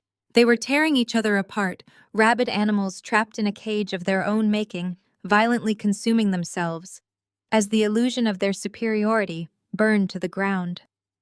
They had spent my entire life telling me I was the failure, the weak link, the embarrassing anomaly. They had isolated me, mocked my struggles, and demanded my submission. But I was the only one left standing. I picked up my tailored coat from the back of my chair and draped it slowly over my arm. I secured my purse over my shoulder. I had seen exactly what I came to see. I had delivered the mirror they so desperately needed, and they had shattered upon looking into it. "I am leaving now," I announced, my voice slicing clearly through the chaotic wailing and shouting. "I highly suggest you all call whatever defense attorneys you can afford before the SEC freezes the rest of your offshore holding accounts. Happy Thanksgiving." I turned on my heel and began walking toward the grand arched doorway of the dining room, my posture straight, my head held high. "Maya, wait." The voice was entirely unrecognizable. It was raw, cracked, and completely stripped of all its former booming dictatorial power. I stopped. I slowly turned my head, looking back over my shoulder. Marcus had moved away from the table. The proud, ruthless patriarch, the man who had controlled every aspect of our lives with an iron fist and a checkbook, was no longer standing. He was on the floor. Marcus had physically dropped to his knees on the hardwood. He was kneeling in the spilled wine, the dark liquid soaking into the knees of his expensive tailored trousers. He was looking up at me, his face a portrait of absolute, unadulterated terror and total submission. His hands were clasped together in front of his chest, shaking violently. "Please," Marcus begged, his voice breaking into a pathetic, ragged sob. "Please, Maya, do not walk out that door." I turned my body fully around, staring down at him in profound disbelief.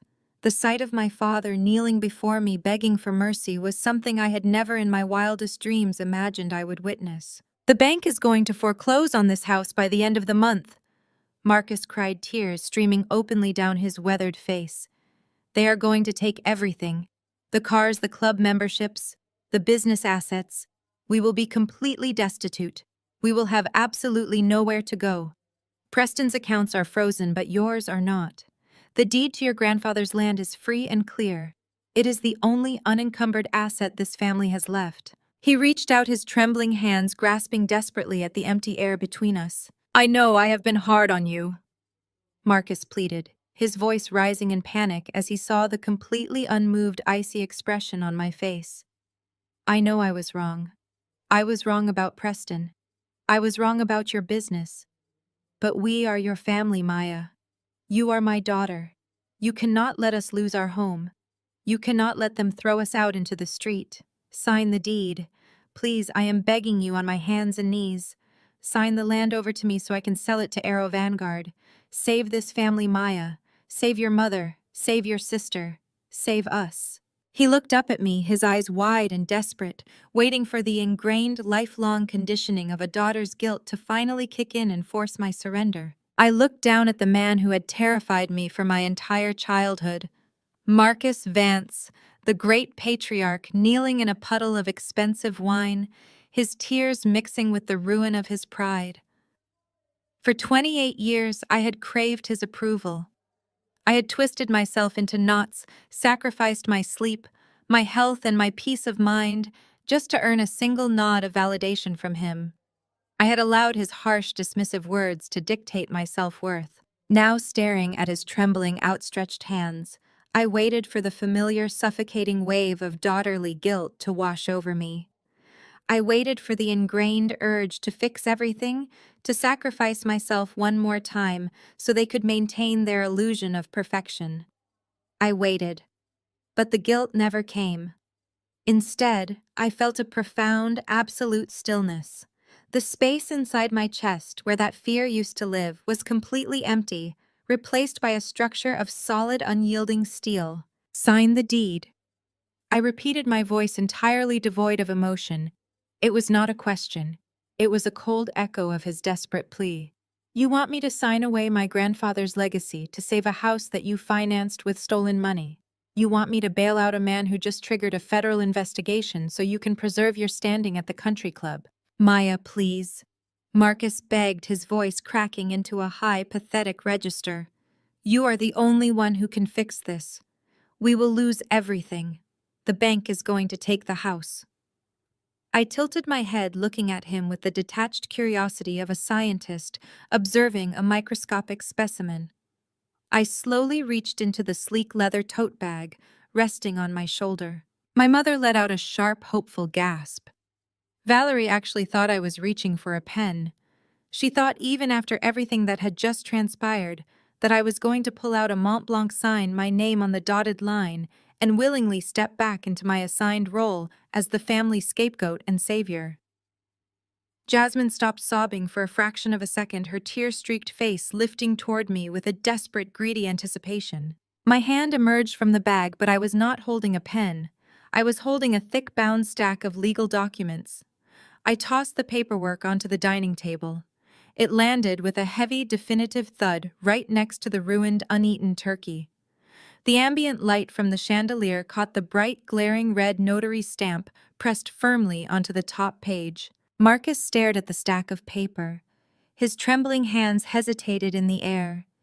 He did not make a move to pick it up. He was paralyzed by the sudden, terrifying shift in my demeanor. You are a week too late, Dad, I stated, my voice slicing through the silence like a scalpel. You say the bank is going to foreclose on this house by the end of the month. That is incorrect. The bank already foreclosed on this house. Valerie stopped breathing. Her hands flew to her throat. Marcus let out a strangled, confused sound, shaking his head in rapid, frantic denial. No, Marcus stammered, his eyes darting wildly between me and the red-stamped document. No, that is impossible. We received a notice of default, yes, but Preston said he filed an extension. Preston said the legal team was handling the forbearance paperwork. We have 30 days. I shifted my gaze to Preston, who was still slumped against the wall, hyperventilating, entirely broken by the impending reality of federal prison. Preston lied, I said, simply returning my cold, unblinking focus to my father.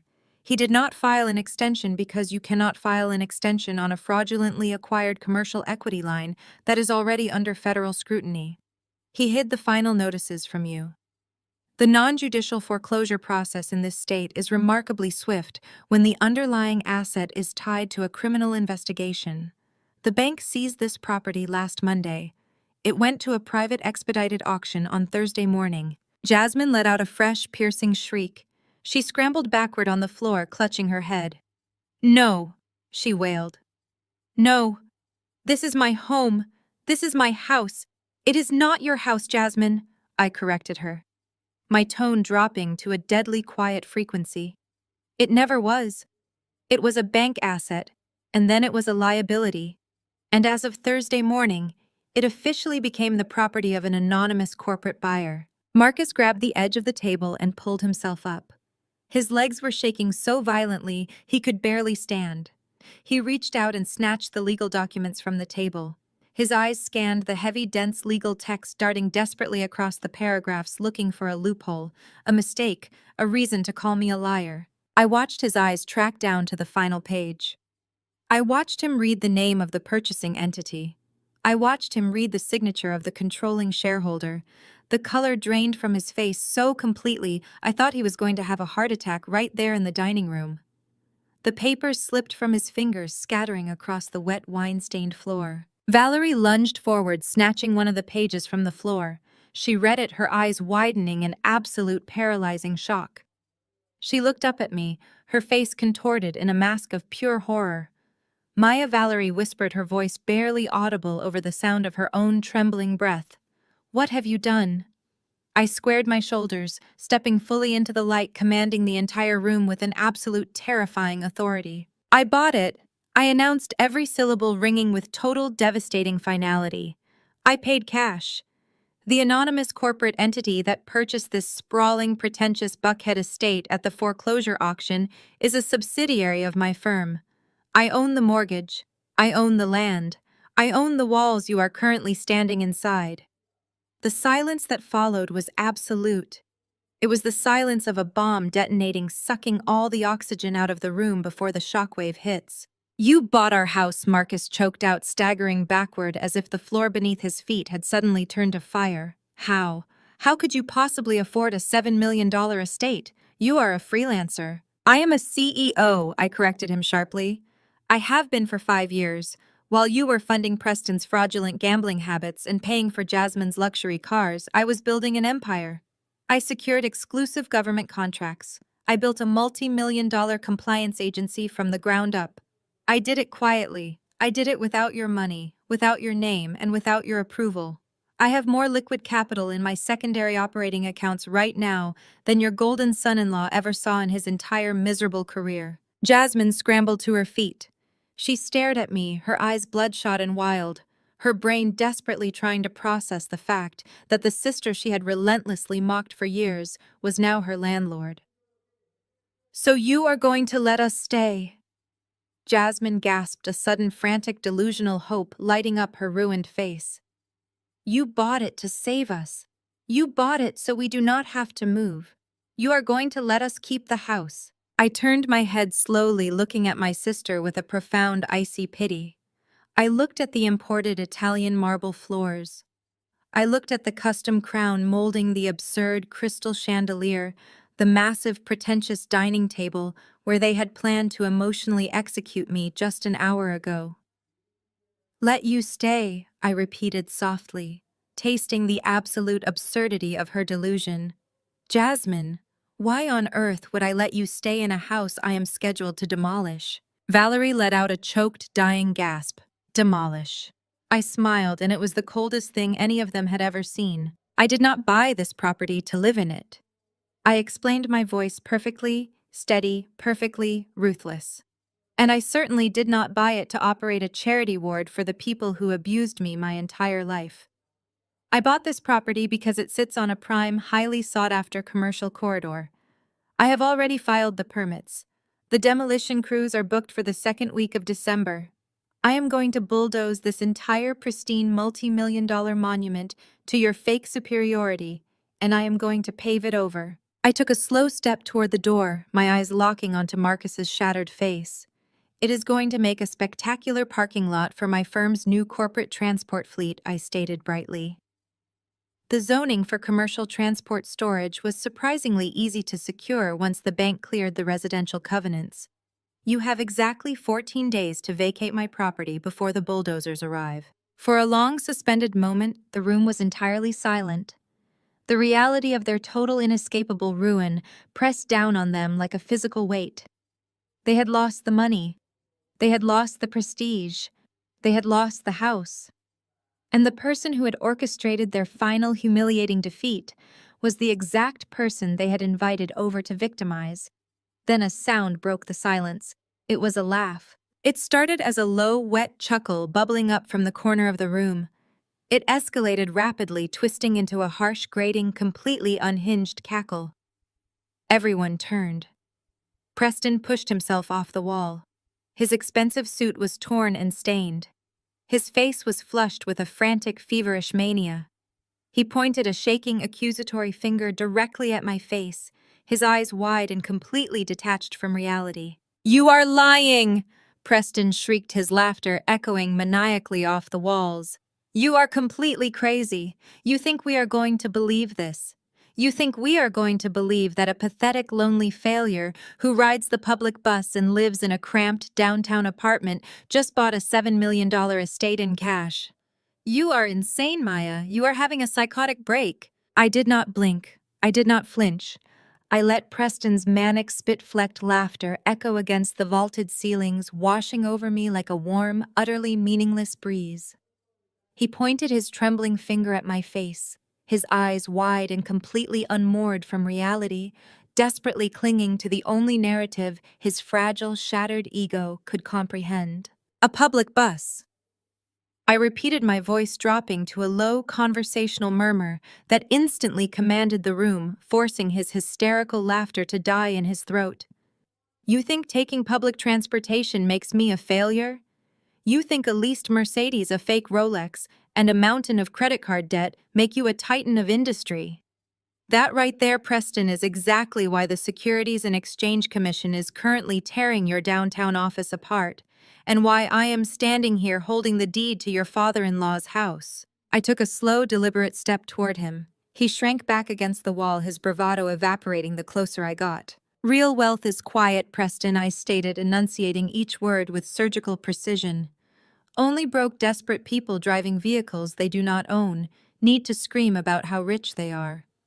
You saw me taking the city bus last month because I was finalizing a massive public transit infrastructure buyout, and I wanted to inspect the routing lines firsthand. I own the transit logistics firm that operates those buses. I own the routes. I own the asphalt they drive on. And as of Thursday morning, I own the ground you are currently bleeding your pathetic tears onto." Marcus let out a strangled, breathless sound. He was still on his knees in the spilled wine, clutching the heavy stack of legal documents I had thrown onto the table. His eyes were scanning the thick, dense paragraphs of the foreclosure deed, his pupils darting frantically back and forth as if trying to decode an alien language. "Read the second page, Dad," I commanded, not taking my eyes off Preston. "Read the name of the primary shareholder for Valley Heritage Holdings, LLC. Read it out loud so your brilliant son-in-law can hear it." Marcus swallowed hard. His hands were shaking so violently the heavy parchment paper rattled in the dead silence of the dining room. "Maya Vance." Marcus whispered, his voice cracking, entirely stripped of the booming authoritarian resonance he had weaponized against me for my entire life. "Sole proprietor. Paid in full. $7.8 million. Cash transaction." The number hung in the air like a physical entity, suffocating and absolute. $7.8 million in liquid cash. Jasmine let out a sharp, ragged gasp. She stopped rocking on the floor. She slowly lifted her head, her tear-streaked, mascara-ruined face turning toward me. Her eyes widened, absorbing the sheer, incomprehensible magnitude of that number. For 28 years, she had looked at me as the embarrassing, frumpy sister who ruined family photos. Now she was looking at me like I was a terrifying, omnipotent deity who had just descended from the sky. "You have $7 million in cash," Jasmine choked out, pulling herself up onto her knees, ignoring the broken crystal and spilled wine soaking into her designer dress. Maya, where did you get that kind of money?" "I built an empire while you were busy trying on wedding dresses and maxing out Dad's credit cards." "Jasmine," I answered coldly. "I worked 20-hour days. I secured environmental compliance contracts with the federal government. I bought out failing logistical firms and restructured them. I did not buy designer handbags. I bought commercial real estate. I bought municipal bonds. And eventually I bought your husband's debt." Jasmine's eyes darted frantically. The gears in her head were visibly turning, shifting from absolute despair to a sudden, grotesque, delusional hope. She pushed herself up from the floor, stumbling toward me, her hands reaching out as if to grasp my coat. "Maya, wait," Jasmine pleaded, her voice adopting a sickeningly sweet, desperate cadence. "Maya, we are sisters, we are blood. If you have that kind of liquidity, if you have those resources, you can save us. You can fix Preston's fund. You can pay off the SEC fines. We can be partners, Maya. We can run the family business together. You do not have to bulldoze the house. We can stay here. We can be a real family again. I looked at her outstretched hands. I looked at the desperate, greedy hunger gleaming in her bloodshot eyes. She did not feel remorse. She did not feel guilt for treating me like garbage for 3 decades. She only saw me as a new bottomless bank account she could exploit to maintain her country club membership. I stepped backward, pulling my arm away before she could touch me, looking at her with an expression of profound, icy disgust. "We are not partners, Jasmine," I said, my voice completely dead of emotion. "We will never be partners. You stood in this exact room 20 minutes ago and happily nodded along while your husband and your mother tried to emotionally blackmail me into signing away my grandfather's land to cover a federal crime. You watched them humiliate me. You smiled. You enjoyed it. You only care that we are sisters now because my net worth is higher than your zip code." Jasmine recoiled as if I had physically struck her, her face crumbling back into a mask of tearful panic. But the kids, she wailed, playing her final, most manipulative card. "What about your nieces and nephews, Maya? You would throw innocent children out into the street. You are going to let them be homeless. Do not ever try to weaponize those children against me." I snapped, my voice cracking like a whip, causing her to flinch violently. "I already paid for their tuition at the academy for the next 5 years. I prepaid a lease on a 3-bedroom apartment in Midtown under your name. The keys and the deed are sitting in an envelope at my attorney's office. The children will be perfectly fine, but they will be raised in reality, not in this grotesque mansion funded by corporate theft. You and Preston are entirely on your own for everything else." Valerie finally moved. She slowly pushed her chair back and stood up. Her immaculate posture was gone. She looked old, fragile, and utterly defeated. She wiped a streak of running makeup from her cheek, her hands trembling as she smoothed the front of her ruined silk dress. She took a tentative step toward me, trying to summon the ghost of her former matriarchal authority. "Maya, enough of this performance," Valerie said, her voice shaking but attempting to sound stern. "You have made your point. You are successful. You have proven us wrong. We admit it. We are very proud of you. Now let us sit down like adults and figure out how to transition the deed back into the family trust so we can avoid a public scandal." I stared at her. I stared at the woman who had birthed me, who had told me to my face that bailing me out of an emergency appendectomy surgery would ruin my character. I stared at the woman who flew first class to Paris while I ate rice and beans and ruined my credit score to survive. "The family trust," I repeated softly, a cold, humorless smile touching my lips. "You want me to put my asset into the family trust? Tell me, Mother, where was this family trust when I woke up alone in a freezing hospital room with a ruptured appendix? Where was the family trust when I begged you for a loan to keep the collection agencies from destroying my life?" Valerie swallowed hard, her eyes darting away from my piercing gaze. "We were trying to teach you resilience," she stammered, falling back on her ancient, pathetic script. "And look at you now. It worked. Our tough love made you the strong, successful woman you are today. You should be thanking us." The absolute sheer audacity of her narcissism was breathtaking. "I am strong in spite of you, Valerie," I corrected her, my voice dropping to a terrifying quiet pitch that made her physically shrink backward. "I am successful because I realized early on that if I fell, the people who were supposed to catch me would just step over my bleeding body to protect their own shoes. You did not build me. You abandoned me. And now the universe has come to collect the debt." I turned my attention back to Marcus, who was still kneeling on the floor surrounded by the scattered foreclosure documents. He had not spoken since he read my name on the deed. He was staring up at me, his face completely slack, his eyes hollow and defeated. The great Marcus Vance, the corporate shark, the untouchable patriarch, was dead. Only a broken, bankrupt old man remained. 14 days, Marcus. I stated, my tone final and absolute. The demolition crews will be here at 8 o'clock in the morning on the second Tuesday of December. Whatever you do not pack into a moving truck by then will be crushed into drywall dust and hauled to the municipal landfill. I locked my eyes back onto Marcus. My father was still on his knees in the spilled wine, clutching the heavy stack of legal documents I had thrown onto the table. He was paralyzed, caught between the undeniable proof in his hands and the desperate plea he had just made for my grandfather's land. "You want the deed to the 50 acres?" I said, my voice steady, echoing with a cold metallic resonance in the cavernous room. "You begged me to sign it over so you could sell it to Arrow Vanguard to cover your debts. You called it 50 acres of unencumbered dirt. You called it a wasteland. You always did have a terrible eye for potential Marcus." I paced slowly around the shattered crystal and the dark pool of wine, my heels clicking sharply against the polished wood. "For 7 years, you and Mother joked about my inheritance. You told your friends at the club that grandfather was senile for leaving the estate to you and the worthless swamp to the daughter who could not get a real job in finance. You told everyone I was out there, playing in the mud, wasting my life, trying to develop a parcel that had no municipal water hookups and no direct highway access." Valerie was staring at me, her chest heaving, her hands gripping the back of a dining chair so tightly her knuckles were translucent. "It is a wasteland, Maya. It is out in the middle of nowhere." "It was in the middle of nowhere," I corrected her, my tone razor sharp.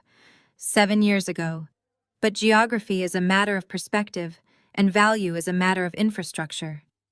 While you were hosting charity galas to buy social influence and pretend you were royalty, I was attending city council meetings. I was sitting in municipal zoning hearings. I was quietly lobbying the State Department of Transportation."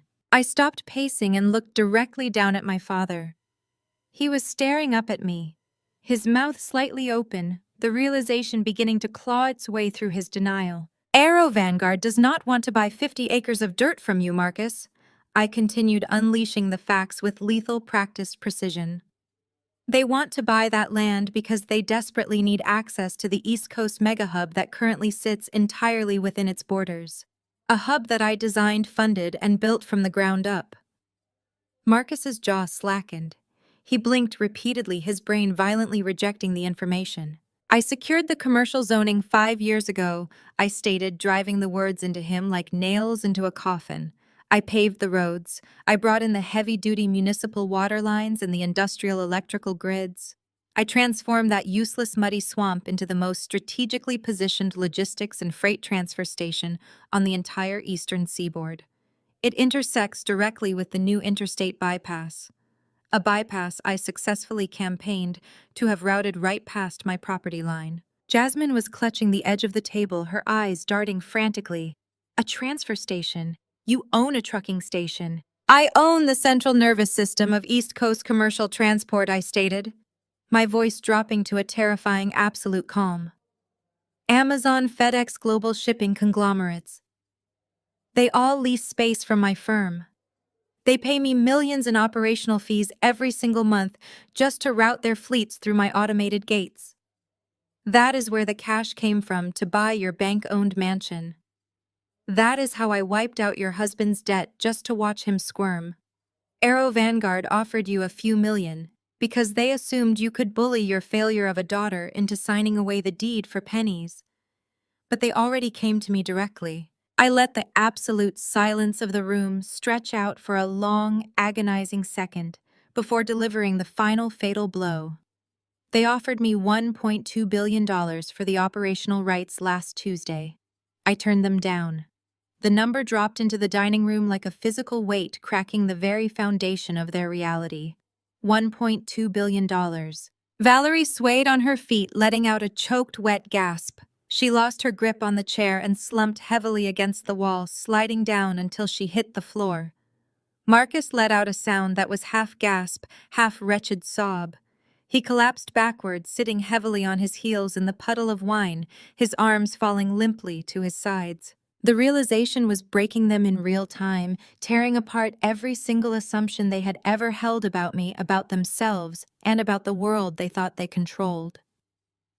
The child they had relentlessly mocked, the daughter they had hidden away because she did not fit their pristine country club mold, the woman they had invited to Thanksgiving just to secure a desperate bailout, was the only self-made billionaire in the entire Vance lineage. "A billion," Marcus whispered the word, tasting like ash and poison in his mouth. He looked at me as if I were an alien creature, a terrifying stranger wearing his daughter's face. "You are worth $1 billion. And you are completely bankrupt," I replied. The contrast absolute and undeniable. You placed all your bets on Preston. You chose the pedigree.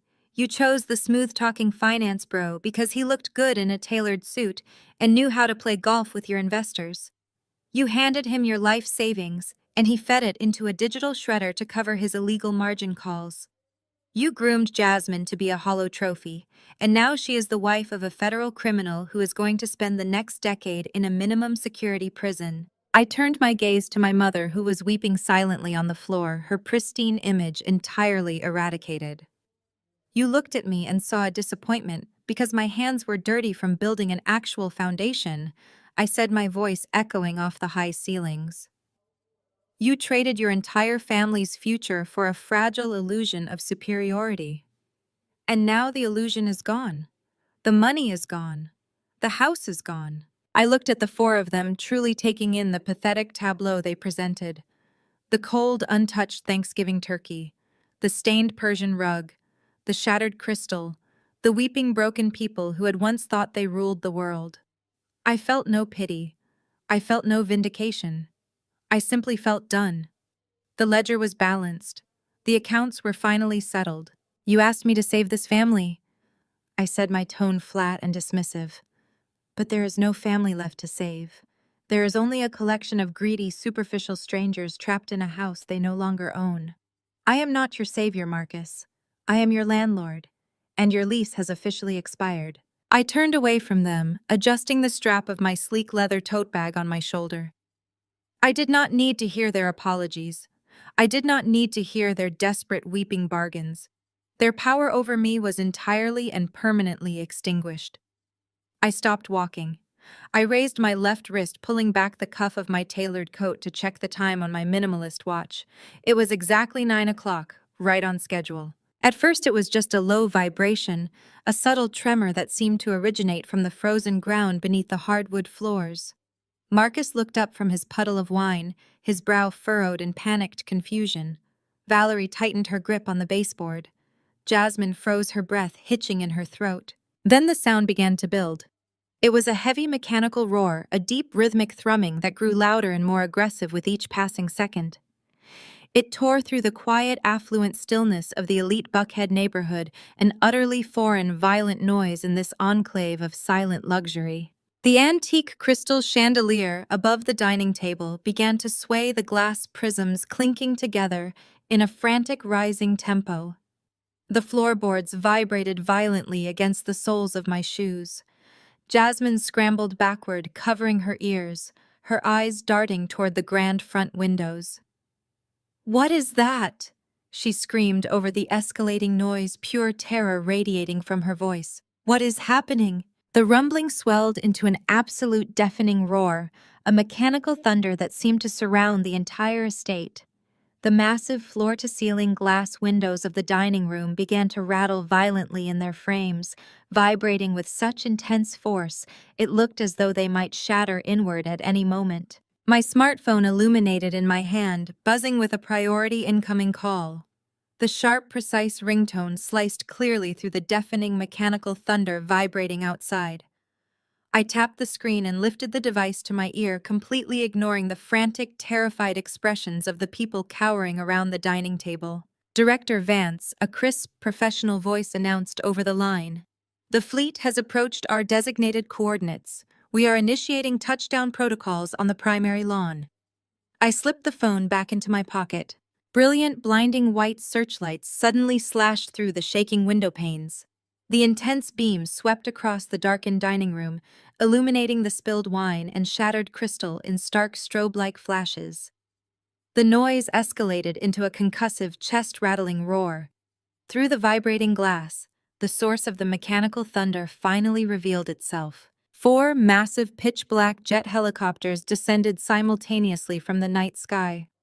They hovered in a tight, flawless military formation directly above the sprawling, perfectly manicured grounds of the estate. The sheer force of the rotor wash generated a localized hurricane, flattening the expensive landscaping in an instant. Valerie's prized imported rose bushes were violently ripped from the soil, their petals scattering like debris in a storm.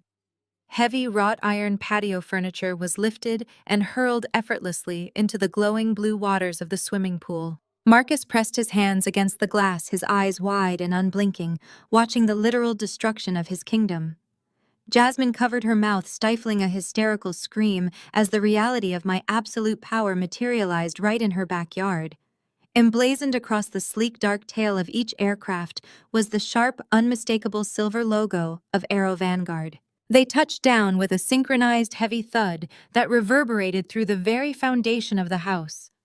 The blinding spotlights pinned the mansion in an inescapable glare, casting long, dramatic shadows across the faces of my ruined family. I turned my gaze downward. Valerie was already on the floor, but the sight of the aviation fleet landing on her lawn seemed to drain the very last drop of blood from her face.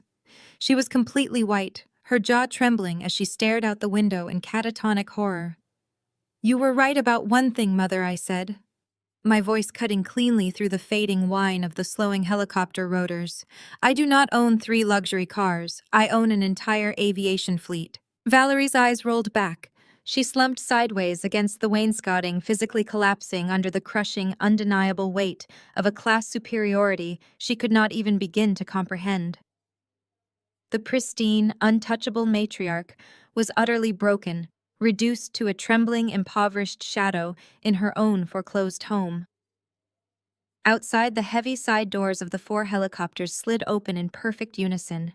A coordinated team of elite, unsmiling professionals stepped out into the swirling debris of the ruined lawn. They were dressed in immaculate black suits, their postures rigid and purposeful. Each member of the tactical acquisition team carried a heavy reinforced steel briefcase containing the final unassailable legal transfer documents for the property and the pending federal warrants for Preston's immediate arrest. Without a single word, the team formed a tight, relentless phalanx and began marching straight toward the grand front doors of the mansion. The heavy oak front doors flew open with a resounding crash, violently interrupting the chaos. A team of elite attorneys in sharp, immaculate black suits marched into the grand foyer, their synchronized footsteps echoing like a military drumbeat against the imported marble. They moved with absolute predatory purpose, carrying sleek metallic briefcases and bypassing the trembling forms of my family without a single glance. The lead attorney, Harrison, stepped directly into the dining room. He did not introduce himself. He did not offer a polite greeting. He simply unclasped his briefcase, pulled out a thick stack of certified legal documents, and dropped them onto the center of the dining table, right over the spilled red wine. "Notice of immediate eviction and asset seizure." Harrison stated, his voice completely devoid of warmth. "You are trespassing on commercial property owned by Valley Heritage Holdings. Federal agents will be arriving in exactly 12 minutes to secure the premises and execute the outstanding warrants." Preston broke first. The arrogant, condescending finance bro who had relentlessly sneered at my clothes, my career, and my very existence entirely disintegrated. He threw himself forward, his knees slamming hard onto the hardwood floor right at my feet. He scrambled toward me, his hands desperately grasping at the hem of my tailored coat. "Maya, please!" Preston sobbed, tears and snot streaming uncontrollably down his flushed face. "You have the capital. You have the government connections. You can pay the SEC fines. You can make the fraud charges disappear. I will do anything you want. I will scrub your floors. I will work for you. Please do not let them put me in a federal penitentiary." I looked down at his grasping hands and slowly, deliberately stepped backward, letting his fingers claw at empty air. "You belong in a cage, Preston," I said, my tone devoid of a single ounce of mercy. "And I do not bail out thieves." Seeing Preston's absolute humiliation and the total collapse of their empire, my parents suddenly pivoted. The sheer panic in the room triggered a grotesque 180-degree shift in their demeanor. Valerie rushed toward me, her arms outstretched, a sickeningly sweet, desperate smile plastered across her tear-stained face. "Maya," My beautiful, brilliant girl Valerie cried out, her voice dripping with a cloying, manufactured affection that made my stomach turn. We were just in shock. We are so proud of you. You are the ultimate success story. You are the absolute pride of our Black family. You proved everyone wrong. Marcus quickly flanked her, nodding frantically, his hands clasped together in pathetic supplication. You are our darling daughter, he pleaded, completely abandoning his dictatorial, ruthless persona. We always knew you had it in you. We pushed you so hard because we saw your endless potential. Please, Maya, forgive us. We are your blood. You cannot throw your own mother and father out onto the street. Let us stay. We will do whatever you ask. I stared at them. The sheer shameless hypocrisy was astounding. Decades of emotional abuse, relentless belittlement, and active sabotage were instantly erased in their minds the moment they realized I controlled their survival. You are not my family, I said, my voice cold and steady, slicing through their pathetic groveling like a blade. You are simply the people who share my DNA. You chose your golden child. You chose your perfect son-in-law. Now you get to reap the dividends of that investment. I am not giving you a dime, and I am not giving you a home. Valerie let out a wounded wail, collapsing heavily against the dining table. But Marcus did not cry. His desperate, groveling expression twisted into something dark, ugly, and venomous. If he could not manipulate me, he would try to destroy me. He pushed himself up to his full height, his chest heaving a vicious, manic sneer contorting his aging features. You think you are so untouchable? Marcus spat, his voice trembling with pure, unadulterated malice. You think you are entirely self-made. You think you built that logistics empire all by yourself with your own sweat and brilliance. I narrowed my eyes, holding my ground, watching a cornered animal prepare its final strike. Marcus took a step closer, pointing a shaking finger directly at my face, his eyes wide and completely unhinged. Do you honestly think that the $2 million startup capital you miraculously secured 3 years ago was earned by you? I stared down at the pathetic man kneeling in the wine-stained wreckage of his former life. His face was twisted into a grotesque mask of spite, his eyes burning with a feverish, desperate need to inflict pain. Behind me, Harrison and the tactical legal team remained perfectly still, a wall of tailored black suits radiating silent, calculated menace. I did not break eye contact with my father. I kept my posture perfectly rigid, my face an impenetrable sheet of ice. Marcus pushed himself up slightly, his hands gripping the edge of the dining table as he dragged himself to his feet. He was savoring his venom, rolling it around in his mouth before spitting it out. You thought you were a genius, Marcus sneered, his voice dropping into a guttural, venomous rasp that cut through the lingering hum of the helicopter rotors outside. You thought some anonymous angel investment firm saw your brilliant business plan and decided to hand you $2 million out of the goodness of their hearts. You are so arrogant, Maya. You are so utterly blind.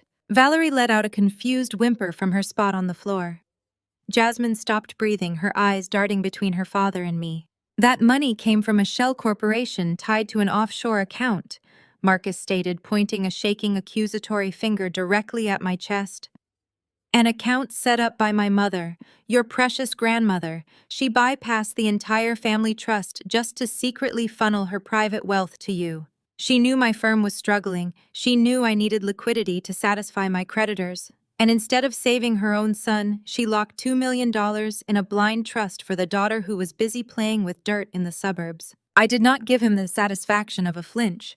I let him talk, watching the desperate madness consume his features. I found out Marcus spat, his face turning a mottled, furious crimson. I found the bank statements hidden in her study while she was in the hospital recovering from her stroke. I tried to redirect the wire transfers. I tried to pull the capital back into the primary estate where it belonged so I could save this house. But she caught me. The old bat had set up automated alerts with her attorney. He took a heavy, stumbling step toward me, his expensive leather shoes slipping slightly in the spilled wine. She threatened to expose me to the board, Marcus hissed, his voice vibrating with absolute unhinged malice. She threatened to have me removed as the executor of the estate. She was sitting in that hospital bed, breathing through a machine I was paying for, telling me I was a disgrace to the Vance name. Marcus let out a sharp, breathless laugh that sounded like tearing metal. "So I stopped paying for it," he stated. Valerie gasped violently, clapping her hands over her mouth. "Marcus, no!" Valerie choked out, her voice muffled by her trembling fingers. Marcus ignored his wife completely. His eyes were locked onto mine, hungry for my devastation, desperate to see my composure shatter. The private nursing staff, the specialized respiratory equipment, the out-of-network cardiac monitoring system, it was all running through my corporate accounts. Marcus explained, his tone shifting into a sick, proud boast. I simply called the hospital billing department and revoked my financial authorization. I told them the estate could no longer sustain the exorbitant out-of-pocket expenses. I told them they had to transition her to standard palliative care. Standard care, Maya. Do you know what happens to an 80-year-old woman with advanced pulmonary fibrosis when you take away the specialized oxygen compressors? The room plunged into a suffocating, absolute silence. The only sound was the harsh, ragged breathing of my mother and sister. "She suffocated," Marcus hissed, pronouncing the word with deliberate, agonizing slowness. "She died gasping for air alone in a standard hospital ward because I cut the cord. I let my own mother die just to stop her from giving you that money. And the best part, the irony is so beautiful, I could not even access the trust after she was gone. The transfer had already cleared. I killed her and you still got the money. But every single dollar you used to pave those roads, every cent you used to build your little empire is stained with her blood. You killed her, Maya. Your ambition killed the only person in this family who actually loved you." Marcus threw his head back and laughed. It was a jagged, hysterical sound that echoed against the vaulted ceiling, a sound devoid of any sanity or remorse. He was waiting for my knees to buckle. He was waiting for me to scream, to shatter, to drop the foreclosure documents and dissolve into a puddle of absolute soul-crushing guilt. He had played his final, most horrific card, willing to confess to negligent homicide in a room full of people just to see me break. He wanted to drag me down into his own personal hell. I looked at the man who had sired me. I listened to his manic laughter filling the room, bouncing off the walls of the mansion he no longer owned. I felt the heavy, suffocating silence of my mother and sister behind him, paralyzed by the monstrous truth of what he had just admitted. I took a slow, deep breath, letting the cool air fill my lungs, feeling the steady rhythmic beating of my own heart. And then I slowly let it out in a long, quiet sigh. A slow, dangerous smile crept across my face. "You really think I did not know Marcus?" I asked, my voice slicing through the mechanical roar outside with perfect, chilling clarity. "You think I spent the last 3 years building a billion-dollar empire and never once looked into the discrepancies surrounding my own grandmother's death?"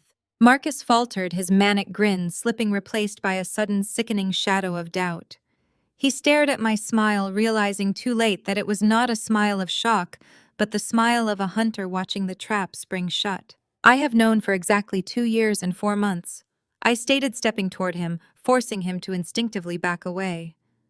"I hired forensic accountants. I hired private investigators. We pulled every medical invoice, every altered trust document, every recorded phone call you made to the hospital billing department, canceling her life support. You did not break me just now, Marcus. You just provided a verbal confession in front of a room full of federal witnesses." I gestured sharply to Harrison, who stood impassive beside the dining table. Harrison reached into his steel briefcase and withdrew a second, much thicker envelope. He did not toss this one. He walked directly up to my father and pressed it hard into his trembling chest. "Marcus Vance Harrison," said, his voice ringing with absolute legal finality, "you are formally served with a criminal subpoena from the district attorney. You are facing indictment for felony financial fraud, gross embezzlement of a protected trust, and negligent homicide."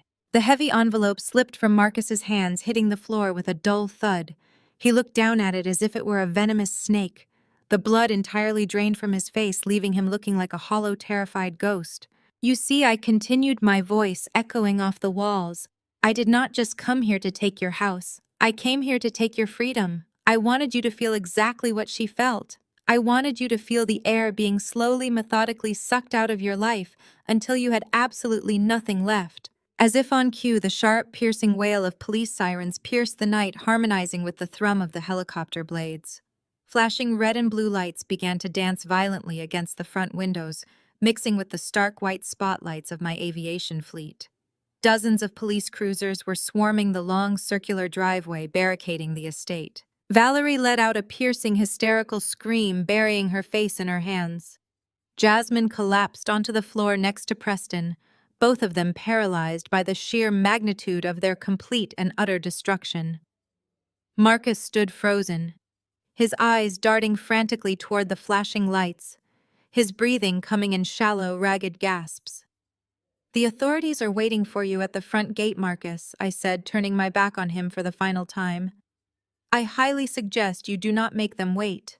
I walked out of the dining room, my heels clicking a steady, rhythmic cadence against the hardwood. I strode through the grand foyer, past the trembling staff, and pushed open the massive double doors. The cold, crisp night air hit my face, smelling of aviation fuel and absolute victory. I walked down the marble steps and straight onto the ruined lawn. The tactical team parted seamlessly, forming a protective corridor as I approached the lead helicopter. The side door was open, the cabin bathed in a soft, warm glow. I climbed aboard, settling into the plush leather seat, and buckled my harness. "Take us up," I instructed the pilot. The engine roared and the helicopter lifted smoothly from the grass. I looked out the window as we ascended into the night sky. The sprawling mansion shrank beneath me, surrounded by a sea of flashing police lights. I saw officers storming the front doors. I saw the absolute ruin of the people who had tried to break me. And then I simply looked away, turning my gaze toward the glittering, endless skyline of the city I now owned. The scene shifts. The deafening noise of the rotors fades into a smooth, jazzy, instrumental melody. The chaotic flashing lights transition into the warm, ambient glow of a modern, ultra-luxury penthouse. I am sitting comfortably on a sleek, custom-designed velvet sofa. The sprawling city lights of the eastern seaboard stretch out behind me through massive floor-to-ceiling windows. I hold a delicate crystal glass of vintage red wine in my hand, resting it casually on my knee. I look directly into the camera, my expression calm, confident, and utterly at peace.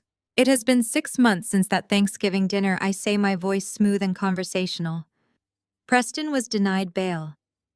He is currently serving a 10-year sentence in a federal penitentiary for corporate embezzlement. Marcus is sitting in a county jail awaiting trial for manslaughter and fraud. His lawyers tell him he will likely spend the rest of his natural life behind bars. The mighty patriarch reduced to an inmate number." I take a slow sip of the wine, savoring the rich, complex flavor. As for Valerie and Jasmine, I continue, a small, knowing smile touching the corners of my mouth. With their assets frozen and the estate liquidated, they had to quickly learn how the other half lives. They currently share a cramped 2-bedroom apartment in a severely run-down district on the edge of the city. Jasmine works retail, Valerie clips coupons, and every single morning they commute to work on a public city bus. A bus that operates on my routes under my logistics company, contributing a small daily fraction to my bottom line. I lean back against the plush cushions, feeling the absolute unshakable security of the life I built with my own 2 hands.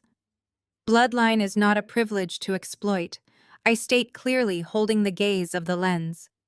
You do not owe your success to people who only loved you conditionally. You do not owe your loyalty to people who would gladly watch you drown just to keep their own hands dry. Do not be afraid to drain a toxic swamp to build your own ocean.